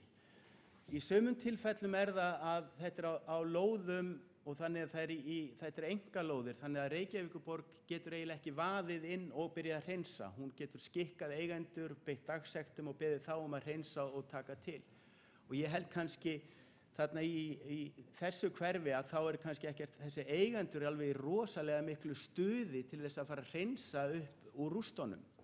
En þetta vonandi að fara á betri veg. Aftur á móti finnst mér svolítið líka umhugsunarvert og sem það bara hvernig við göngum Reykjavík sjálfa. Hvar ruslið? Hvar göngum við frá? Ég var á bílastæðinu hjá Egilshöllinni núna í síðustu viku og ég labba þar með hundinn minn og þar ég á bílastæðinu og þar sé ég að það einhver búinn að tæma úr hlíðarhólfinu held ég á hurðinni allan salgætis pappírinn, bara allt sem var inn í bílnum, bara skilið það eftir á bílastæðinu og tekið öskubakkann og svona aðeins til að krydda ruslið, svona með smá ösku og stubbum. Það kom mér líka í huga þegar talað þessa umgengni að það ekki bara Grafarholtið sem að lítur illa út, ef við gefum okkur það að Grafarholtið líti illa út í rusli, þó að það sé nálægð við náttúruna. Þá það líka miðborg Reykjavíkur sem að föstudag og laugardag eða réttara sagt að laugardagsmorgni og sunnudagsmorgni að þá eins og einhver drukkinn maður hafi gengið þarna Jú, það alveg rétt. Þarna hefur drukkið fólk, gengið miðborg Reykjavíkur og notað hana bara eins og ég veit ekki hvað.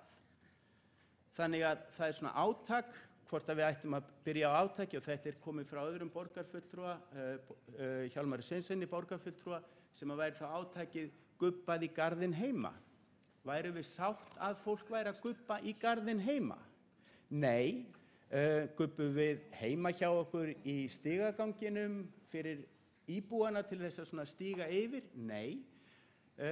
Ég held að við þurfum að byrja aðeins að hugsa okkar nánasta umhverfi og ekki benda fólk, get þessna benda, þú varst að missa eitthvað þarna. Ég á hund, ég alltaf með plastpoka á mér og ef ég sé annan hundaeiganda sem bara gengur í burtu, þá gefi ég honum eitt svona svartan, sem gjörðu svo vel.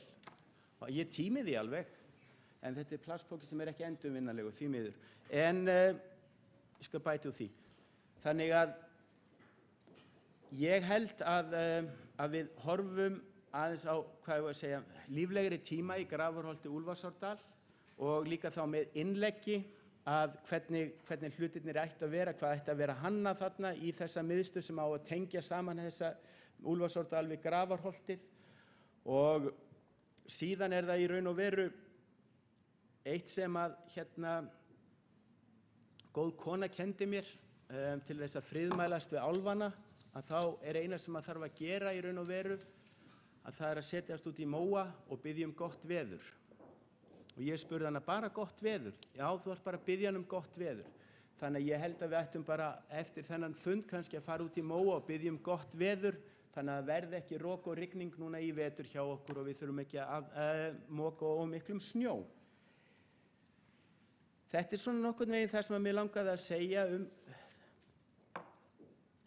Grafarholtið og borgarbræin, að það eru tæki og tól sem við getum nota til þess að koma með ábendingar hvernig við viljum hafa þetta. Og það er fjármagn og verður núna í upphafi næsta árs fjármagn í það.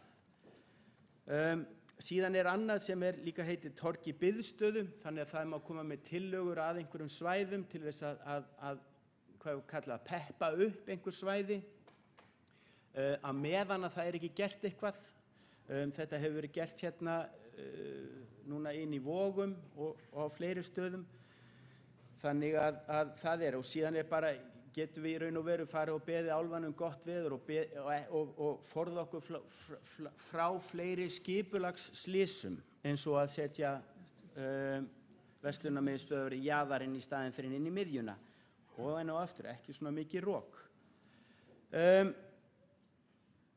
Ég ætla núna aðeins að fara yfir nemakort í strætó. Það hefur verið vísað til þess að ég sé stjórnarformaður strætó og ég gengst alveg við því.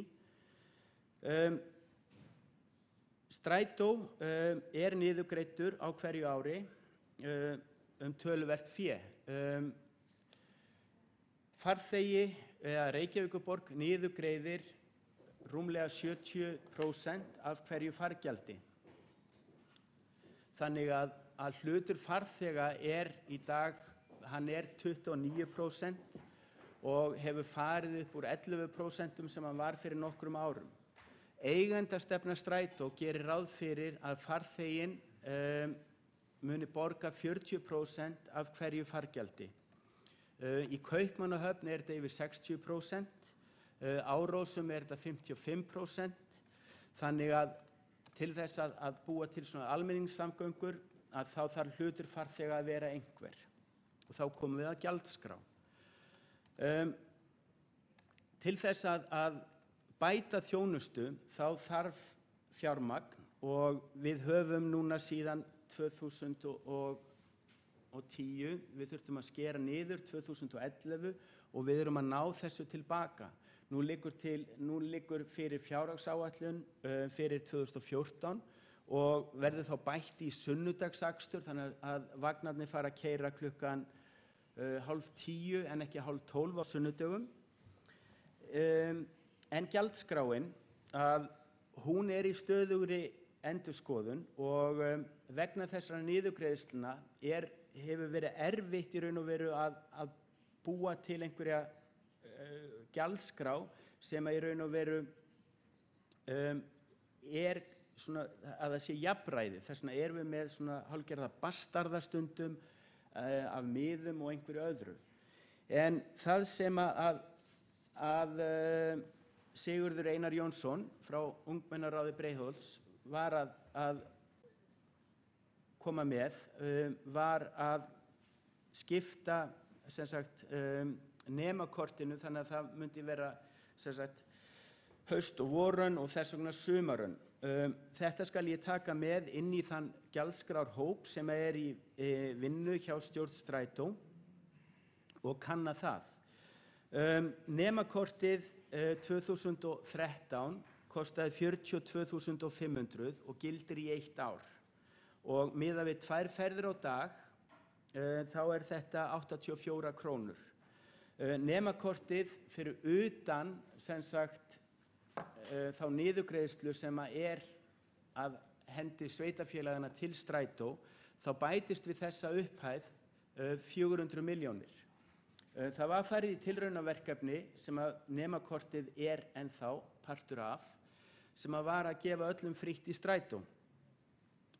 Og það voru gefin út 14.000 eða 15.000 kort og það voru ekki nema 6.000 nemendur sem tóku kortið. Í dag eru það líka ennþá 6.000 nemendur sem kaupa nemakortið. Þannig að hafa það frítt, það jók ekki sem sagt notendur. En hafandi sagt það að þá hefur það verið svolítið mikið baráttumál hjá mér að það sé hægt að kaupa kortið með, ég held að það sé kallaði léttgreiðslur. að þú getir notað sem sagt debitkort en ekki kreditkort við að kaupa kortið.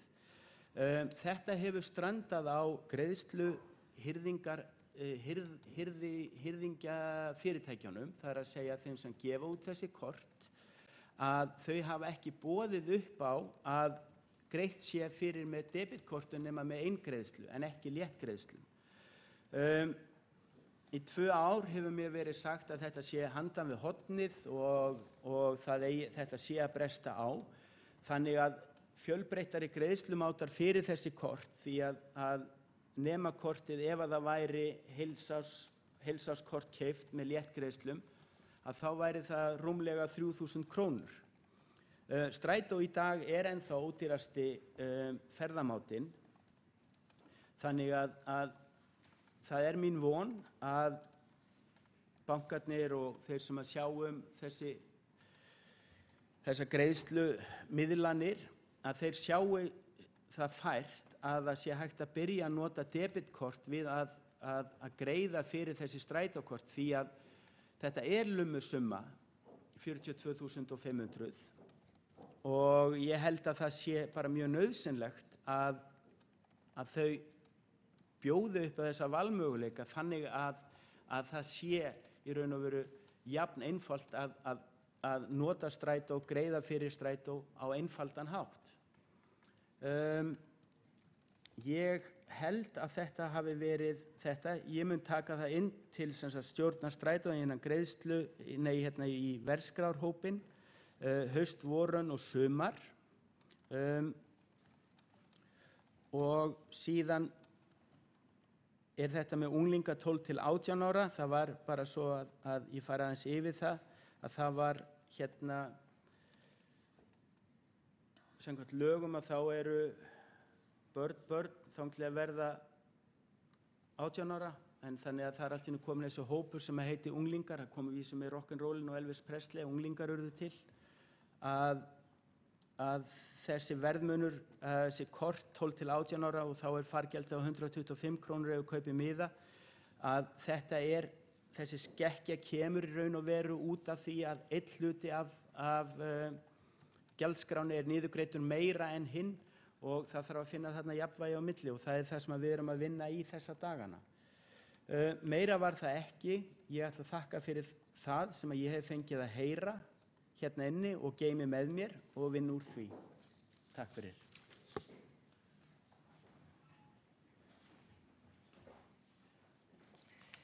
Þá hefur Einar Örn Benediktsson lokið máli sínu. Þá tekur Jón Gnarr borgarstjóri orðið, og eftir að hann talar þá ætla ég að gefa ungmennum fulltrúum Reykjavíkurráðs ungmenna til þess að tjá sig aftur.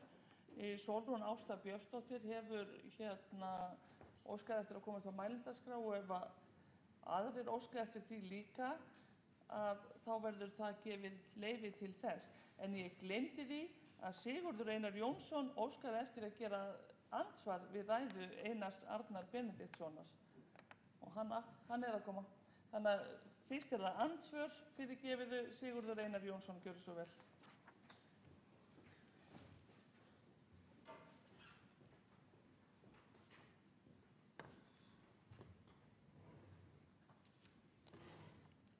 Háttvirtur borgarfulltrúi Einar Örn Benediktsson.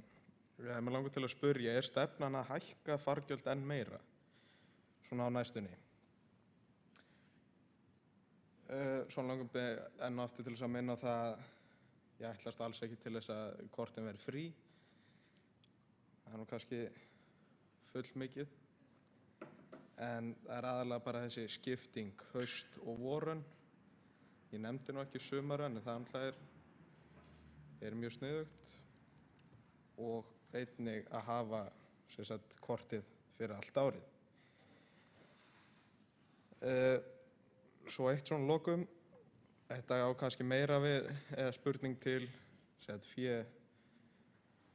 féhirsluhirðirinn,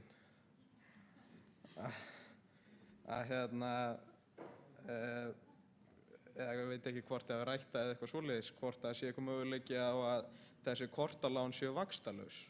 því að þetta er alveg töluverð hækkun úr 42.000 og svo upp í eins og 50.000 og upp úr eftir því sem að mánuðirnir vera fleiri á kortalánunum. Takk.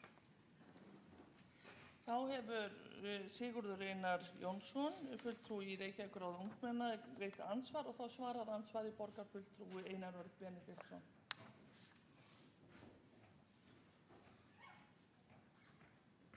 Það er ekki gjaldskrárhækkanir munu fylgja verðlagi en það ber að hafa í huga að það er samþykkt eigendastefna Strætó BS að hækka hlut farþega upp í 40% af innstigi.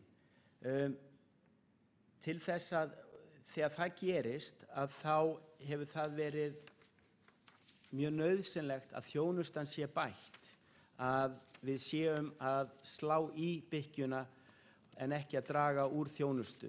Þannig að það er ekki að fara að tvöfaldast í verði eitthvað kort, það kostar ekki 80.000 á næsta ári eða eitthvað svoleiðis.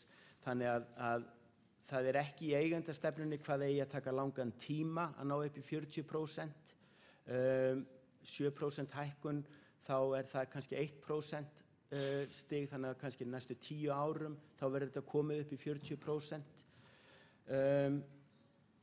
Síðan var það, við kíkjum á að skipta þessu upp, en það er ennþá í dag er nemakortið eins og það er, að þá er þetta hagkvæmasti kosturinn, 84 krónur ferðin, og þá velti ég fyrir mér ef að nemandi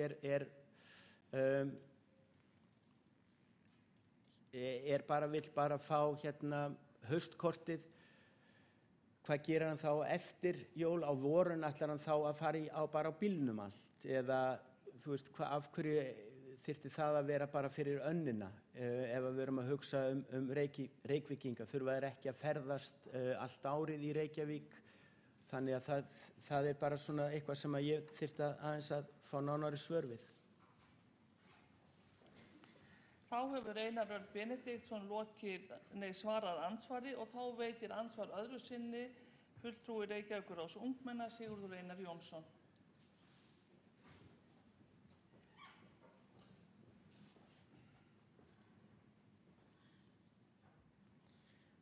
Ástæðan fyrir haustönunni er kannski svo að þeir eru að bjóða upp á kort eftir áramót sem er fyrir vorunina. Hvað með þá sem eru þá bara að taka nám eða eru kannski ekki í námi, segjum sem svo á haustönn, ætli þeir séu þá að nota bílinn þá? Það er svolítið kannski smá mismunum finnst mér að þeir sem að séu kannski bara að taka þarna eða eru svo að fara erlendis til dæmis og hafa ekkert með kortið að gera. Það finnst mér vera smá mismunum á þeim sem eru bara í námi á haustönn en ekki á vorun. Þá hefur Sigurður Einar Jónsson veitt ansvar öðru sinni og þá svarar ansvari borgarfulltrúi Einar Örn Benediktsson. Ég gleymdi áðan að minnast á hvort þetta yrði vaxtalausar léttgreiðslur. Það er bara ekki komið á það stig að ég geti svarað því hvaða kjör verði í boði. En við þurfum bara að sjá til hvernig það verður. Þakka fyrir útskýringu á haust og vorun. Takk. Þá er andsvörum lokið og við höldum áfram dagskrá og þannig allir viti hvernig staðan er. Þá tekur næsti máls borgarstjóri Jón Gnarr, síðan fá fulltrúar Reykjavíkurráðs ungmenna tækifæri til þess að tjá sig ef eitthvað situr eftir þessa umræðu og síðan munum við afgreiða þær tillögur sem liggja fyrir fundinum. En borgarstjóri gjörðu svo vel. Virðulegi forseti, ágæta borgarstjórn og Reykjavíkurráð. Ég vil nú byrja á því að þakka fyrir skemmtilegar og upplýsandi umræður og bara virkilega gaman að hlusta á og fylgjast með. ég rifjaði oft upp sko fyrsta skipti þegar ég gekk hérna inn, eða svona í fyrstu skiptin þegar ég gekk hérna inn, þá fylltist ég alltaf smá kvíða og mér leið svona eins og í kvikmyndinni Gladiator. Mér fannst ég eins og ég var að ganga inn í eitthvað svona hring, eitthvað svona bardaga hring. Þannig að, og svona einhvern veginn umgjörðin fannst mér svolítið svona yfirþyrmandi. En ég ætla sem sagt að, mér finnst gaman að sjá hvað allir hér eru málefnalegir og óhræddir og klárir í að tjá sig. Nú ætla ég að fara svona málefnalega í eins og ég sagði hér í upphafi í dag, fara málefnalega í svörin. Ég fór nú fyrst í stað fyrstu innkomu minni, eins og þið kannski munið, þá fór ég í að gera grein fyrir tillögunum frá því í fyrra og í hvaða afgreiðsluferli þær væru, og síðan flutti ég hér stórbrotna hugleiðslu lýðræðið og eðli lýðræðisins og kosti þess og galla, en nú ætla ég sem sagt að fara í svör eða ræðu og reyna að kannski snerta á öllum tillögunum. Kannski áður en að ég byrja, þá svona rekstur á borg, hann svolítið eins og rekstur á heimili, og eins og Darwin benti á, að þá sko hið smáa og stóra í náttúrunni svo líkt, og beinagrind músarinnar ekkert einfaldari heldur en beinagrind fílsins. Þetta sama, þetta sami struktúrin, bara minni. Og mér finnst svolítið að reka borg svolítið svipað og að reka heimili. Þá myndum við borgarstjórn eða borgarfulltrúarnir svolítið vera í hlutverki foreldranna, á meðan að borgarinn þá svolítið í hlutverki óbreytts heimilisaðila, barns eða einhvers sem kannski kemur ekki beinlínis að rekstri heimilisins. Og ég hef ágæta reynslu af heimilisrekstri, og ég finn oft mjög mikla samsvörun, til dæmis þegar ég bjóð þannig í heimili að ég var með 4 unglinga, og þegar maður með 4 unglinga á heimili, þá svo gríðarlega margt sem þarf að gera, það svo mörgu sem þarf að huga að, og það náttúrulega ákveðnar væntingar og ákveðnar kröfur í gangi ákveðnar hluti, sem að maður getur ekki alltaf uppfyllt, en þannig að maður svona forgangsraðar, og stundum olli þessi forgangsröðun töluverðum umræðum, og ég tel að mér hafi tekist að standa fyrir svona lýðræðislegu heimilisaldi. Það sem sagt málfrelsi, og fólk hefur rétt á að hafa skoðanir. Þannig að til dæmis var maður kannski að meta það svo að einn unglingurinn á heimilinu þyrfti nýja tölvu, á meðan að kannski allir unglingarnir á heimilinu þurftu basically nýja tölvu, en maður tók þá ákvörðun að einn unglingurinn skyldi einhverja ákveðna hluta vegna fá nýja tölvu, vegna þess að hann teldist nauðsynlega þurfa þess, og þá gat þetta oft orðið svolítið krump í hinum sem ekki fengu nýja tölvu og þurftu kannski að sætta sig við einhvern garm. Og þetta svolítið þannig í borgarkerfinu eða þessi borgarrekstrinum að maður jú að vinna við það að reyna að sem sagt, gerast einhver milligöngumaður í því eða milligöngu aðili í því að skammta rétt og sanngjarnt á milli margra ólíkra aðila og samkvæmt svokallaðri forgangsröðun og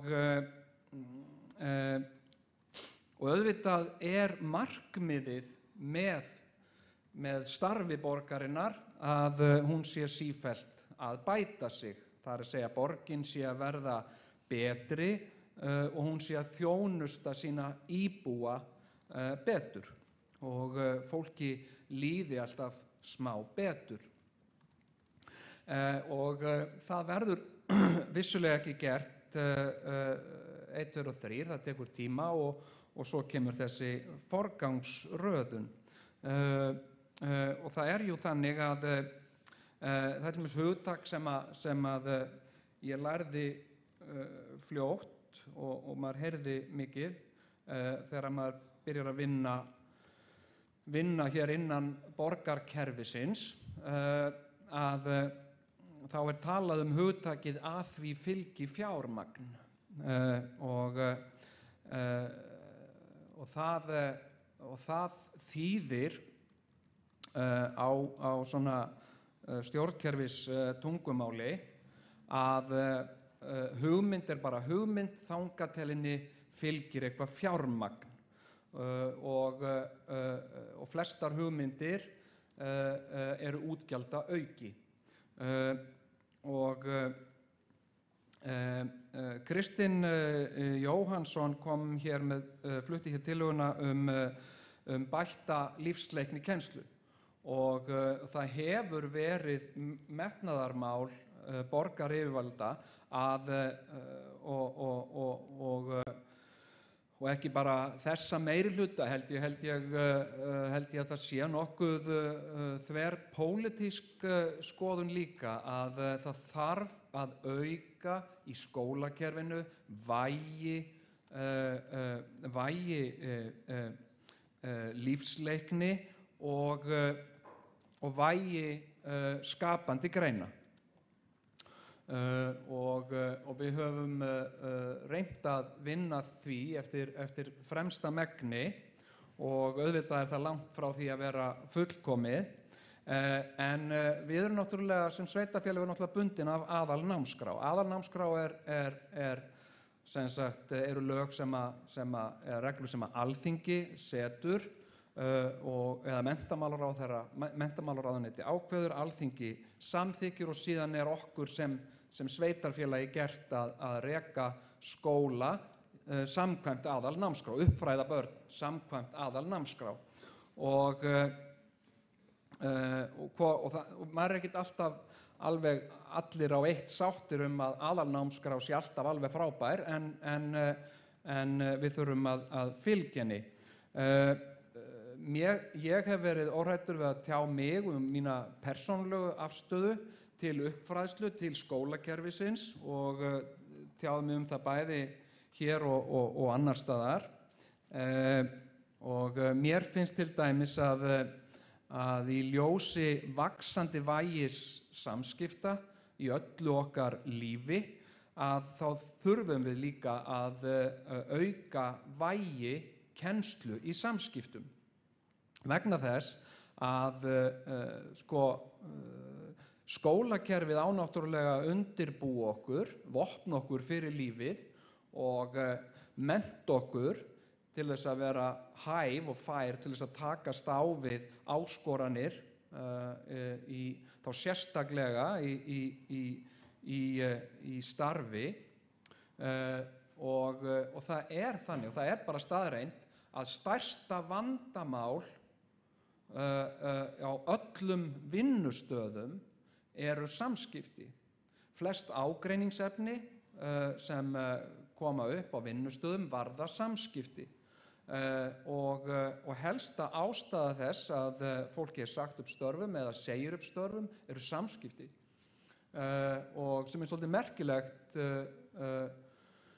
í ljósi þess hversu samskipti mæta oft miklum afgangi þegar það kemur að kennslu og síðan auka vægi samskipta og lífsleikni og skapandi greina, skapandi hugsunar og líka, og það hefur verið okkar markmið og mitt persónulega áhugamál að reyna að ryðja hindrunum í skólakerfinu eða óþægindum úr vegi og þar getum við til dæmis talað um einelti. Einelti er ákveðin tegund af ofbeldi og við höfum reynt að beita skilvirkum leiðum til þess að vinna gegn einelti og síðan að auka meðvitund fólks eðli eðli og ástæður eineltis. Og það til dæmis mál sem að við myndum gjarnan vilja bara ná að útrýma þannig að það heyrði sögunni til. En það er ekki bara í okkar höndum, það er náttúrulega í annarra höndum líka.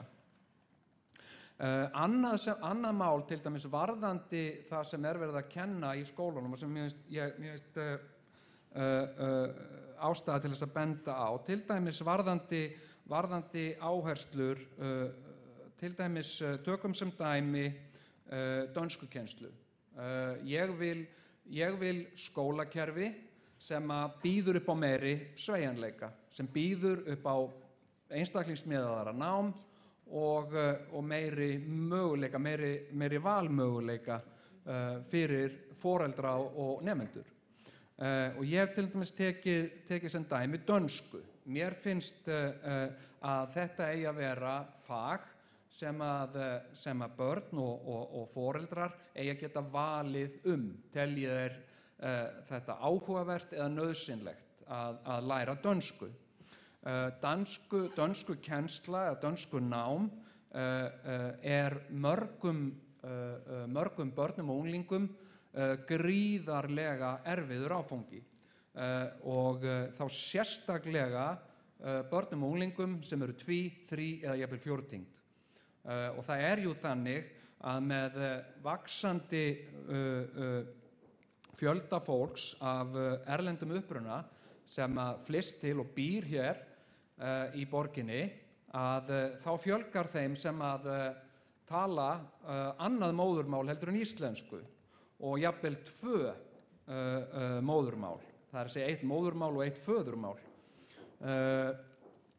Og segjum tökum sem dæmi barn sem að á móður sem að talar tælensku, föður sem að talar pólsku í íslenskum skóla og á fullt í fangi, ég átti alveg fullt í fangi með að læra íslensku og þarna er barn sem á fullt í fangi með að ná valdi á 3 ólíkum tungumálum og það getur bara vakið skelfingu hjá svona barni þegar það er síðan þvingað til þess að læra dönsku sem það sér kannski engan tilgang í að læra.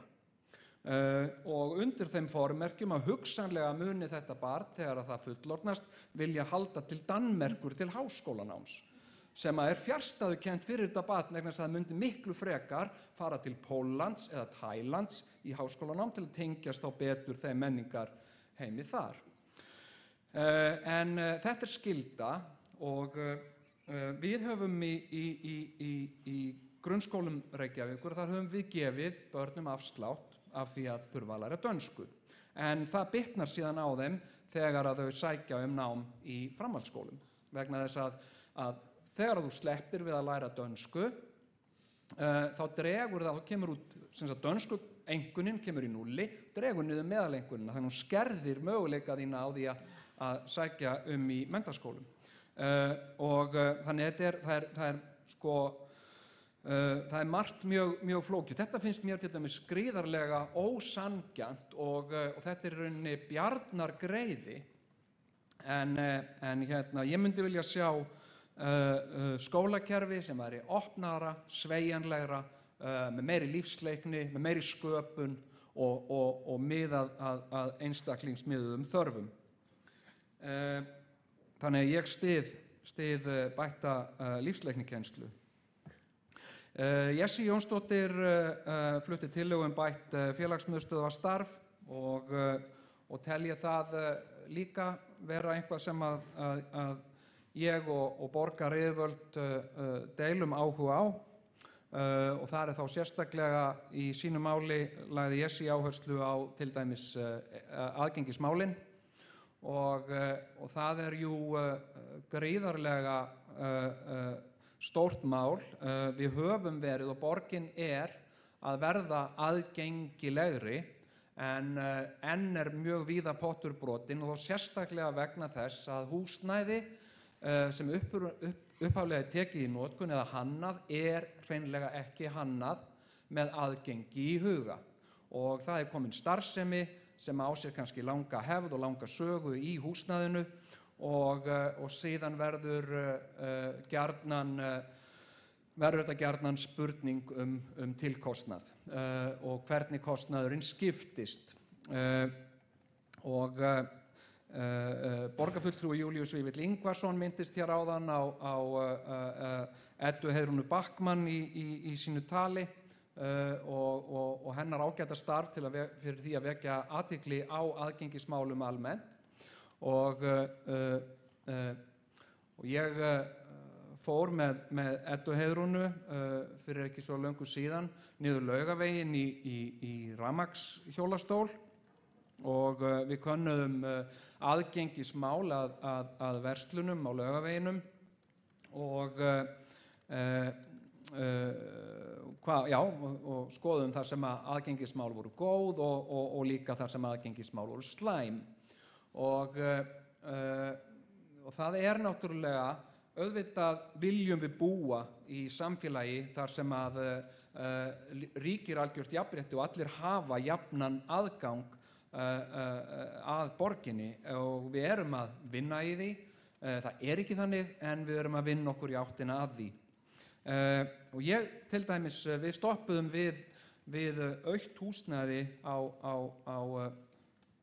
Laugavegi og þarna með okkur var fólk sem svona fannst svolítið vanta viljan til þess að bæta úr aðgengismálunum og sagði, það var þarna kona sem sagði við mig, allt sem þarf vilji, Jón. Og ég var eitthvað svona að segja við hann, ekki alveg svo einfalt, þetta líka flókið, þetta ekkert flókið, allt sem þarf vilji. Og síðan stoppuðum við þarna við húsnæði með tröppum, mjög óaðgengilegt fyrir fatlaða og fótafúna, jafnvel. Og ég varpaði fram þessari svona hugleiðingu, ef að ég segjum sem svo að ég myndi opna verslun, tískuvöruverslun í þessu húsnæði og þetta því vinsalasta tískubúðin í bænum og Edda Heiðrún, hún myndi frétta af því að þetta væri frábær búð og Jón Gnarr væri með æðislegar flíkur þarna og henni langaði að koma og hún kæmi þarna sem sagt að lokuðum dyrum, hún kæmist ekki inn í búðina. Hver á að borga, það kostar svona 500.000 til milljón að gera þessa búð, þessa tískuvöruverslun mína aðgengilega fyrir fatlaða, hver á að borga það? Það Reykjavíkurborg, það við, myndu þið fallast á það fyrir hönd Reykvíkinga að borga fyrir mig og búðina mína þannig að ég geti grætt meira á því að selja tískuvörur. Finnst ykkur það sanngjarnt? Og það voru ekkert allir á eitt sáttir með það. Mörgum fannst að það væri náttúrulega sá sem að væri að reka búðina sem ætti að greiða þetta og kannski hefði aldrei átt að byggja þetta hús eins og það var byggt. En þannig að þetta langt í frá frá einfalt, en þetta er flókið en þetta fer batnandi og aðgengismál í Reykjavík eru að lagast smátt og smátt. Og ég vil líka benda á það að varðandi sko, það sem við erum að gera í borginni, að það er náttúrulega háð fjármagni.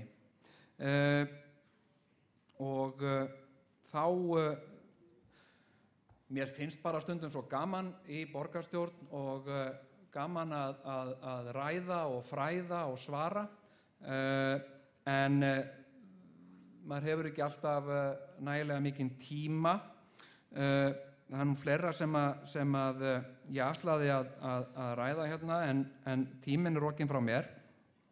En mér langaði varðandi það sem að Elín María Árnadóttir ræddi hér áðan, varðandi aukið samráð við ungt fólk og sérstaklega tilsvör mín varðandi hvert hún ætti að beina athugasemdum sínum, að ég hafi svarað í ráðlagt henni að fara með þau á betri Reykjavík.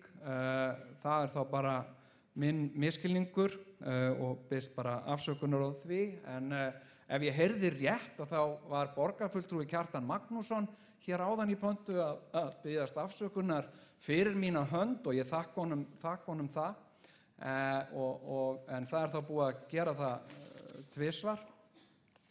En þetta er nú bara svona. Stundum ráðleggur maður fólki eitthvað vegna þess að maður heldur að það sé rétt leið og svo er það kannski ekki rétt leið og þá bara, en ég vona að Elín María hafi ratað með sín mál rétta leið en þakka fyrir mig í bili. Þá hefur borgarstjóri lokið máli sínu. Þá tekur næst til máls fulltrúi Reykjavíkurráðs ungmenna, Sólrún Ásta Björnsdóttir.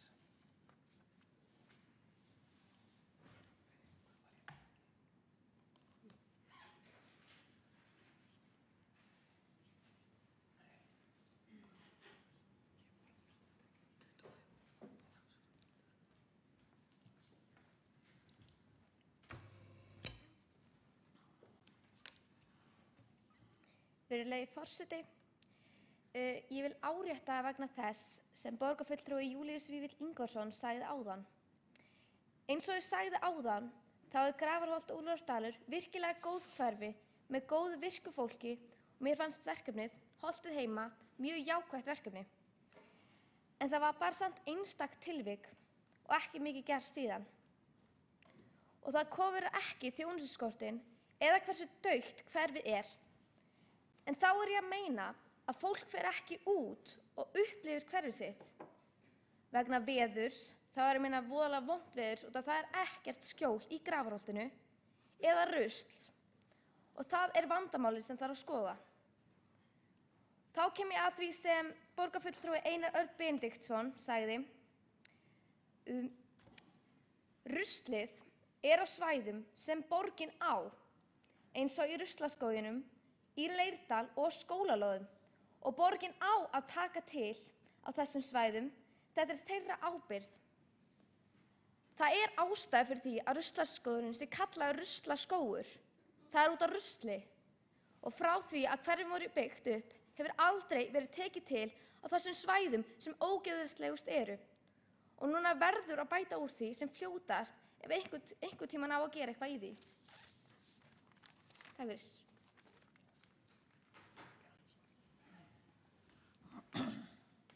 Þá hefur Sólrún Ásta Björnsdóttir lokið máli sínu. Þá veitir andsvar borgarstjóri Jón Gnarr.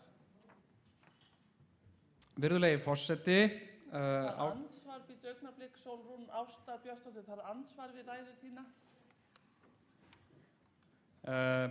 Borgarstjórn, Reykjavíkurráð. Mér langar aðeins að koma hér og út af því sem að hún Sólrún Ásta Björnsdóttir var að segja hér með varðandi ruslið, að að Reykjavíkurborg bæri einhvern nátt skylda til þess að þrífa upp allt rusl sem að tilfellur í borgarlandinu og þarna ég bara hreinlega ekki sammála og ég tel miklu frekar að við eigum að leggja áherslu á það að fólk hætti að henda rusli í kringum sig, gangi frá sorpi, kynni sér sorpflokkun og gangi fallega og snyrtilega umhverfið sitt, heldur en að við séum með fólk sem að þá erum við fljótlega komin í eins og bara keisarans hirð, þar sem keisarinn lappar og fleygir drasli í kringu svo með þjónustu fólk sem þrífur upp eftir hann. Við búum bara til vítahring úr því og við þurfum að höfða til almennrar skynsemi hjá fólki að ganga frá rusli í þar til gerða ruslastampa en ekki bara endalaust eyða í sorphirðu. Takk fyrir. Sorphreinsun, takk. Þá hefur borgarstjóri Jón Gnarr veitt andsvar og þá svarar andsvari fulltrúi Reykjavíkurráðs ungmenna Sólrún Ásta Björnsdóttir.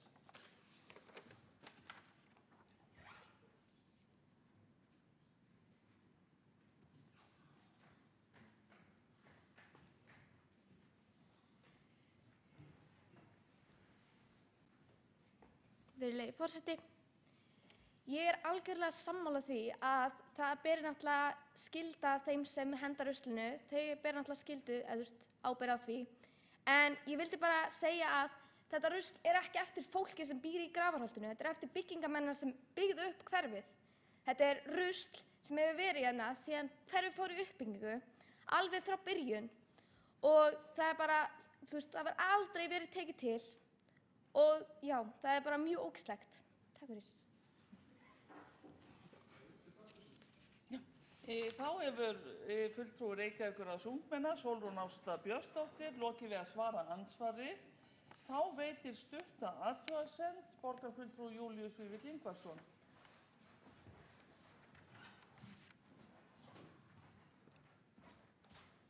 Forseti, ágæta borgarfulltrúar, já, auðvitað fólk að flokka sorp og fólk á að ganga vel og gæta því að sorptunnur og ílát önnur séu lokuð.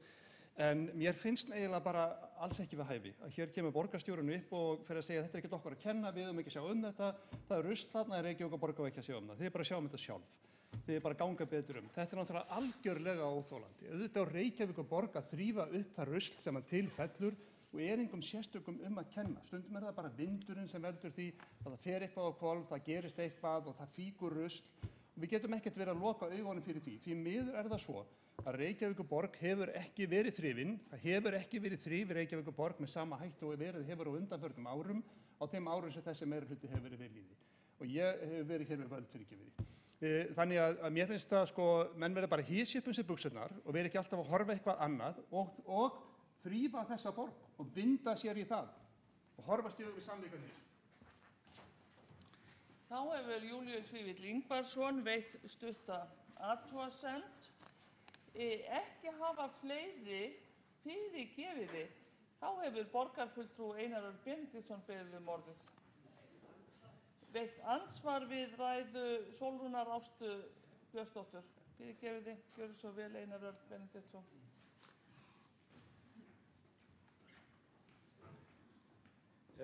Ég kem hér aftur í pontu, kæri forseti, vegna þess að ég var aldrei að neita því að það væri rusl í í Grafarholtinu í þessum skógi en það kom líka fram að þetta rusl væri eftir þessa byggingaverktaka sem hefðu verið að byggja þarna og ég vil bara þetta með rusli og ég kom líka inn á það að við þurfum að hafa vitundavakningu það að það á ekki að ganga borgarlandið sem einn ruslahaug, að það megi bara láta ruslið hvar sem og síðan komi borgin og hreinsi upp ruslið. Þannig að það væri þá bara ágætt að hafa átak. Það eitt útivistarsvæði sem í nágrenninu við okkur sem búum í Grafarvoginum og í Grafarholtinu og það Geldinganesið. Geldinganesið núna lokað með 3, 4, 5 stórum steinum vegna þess að aðilar, hver sem var alltaf að keyra út í Geldinganesið og nota það sem ruslastampa en sem ruslahaug. Þannig að það vissulega mjög slæmt þegar þetta gert sem eyðileggur fyrir okkur í raun og veru nærveruna við það fallega umhverfi sem okkur umlykur. En persónlega þá ættum við nú þá bara að fara þá í átak og hreinsa upp þetta í Grafarholtinu og fá með okkur síðan í lið í eftirlitinu að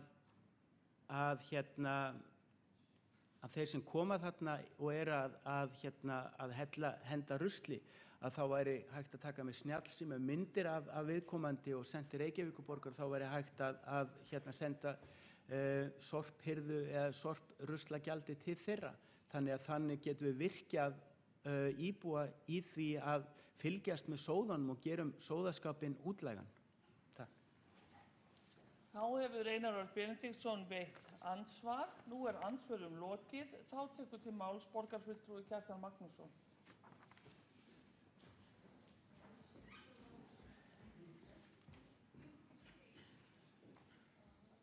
Forseti, góðir borgarfulltrúar og Reykjavíkurráðs liðar.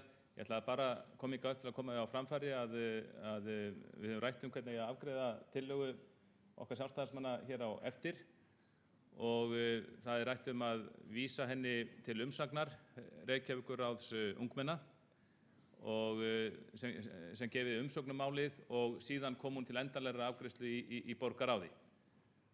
Helst hefði ég bara viljað að tillagan yrði borin upp til samþykktar en ég bara eftir atvikum þá finnst mér þetta bara vera ágætis leið til að leysa þetta mál friðsamlega og það sem mestu máli skiptir bara koma því farsællega í höfn. Þannig að ég held að við getum öll fallist á að afgreiða tillöguna með þessum hætti sem við erum gerð tillaga hér á eftir.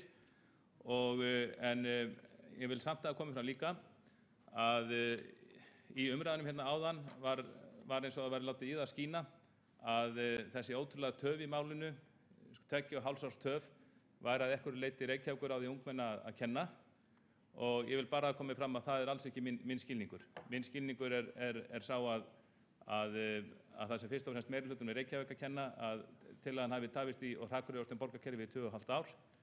Þannig að ef einhver velkist í vafa það, þá er það ekki skoðun okkar sjálfstæðismanna að þessi ráðun að kenna þetta hafi tafist síður en svo.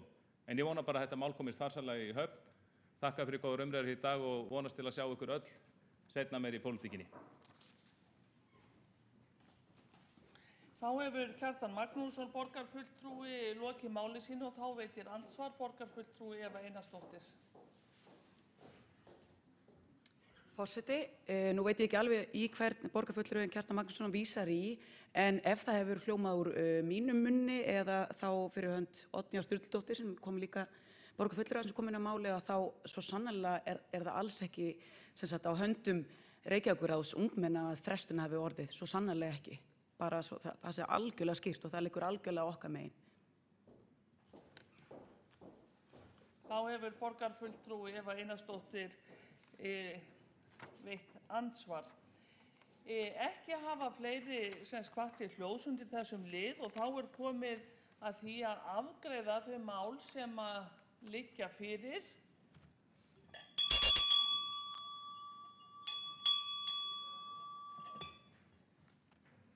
Við köllum inn til atkvæðagreiðslu en núna liggur fyrir að afgreiða þau mál sem við höfum verið með til umræðu hér í dag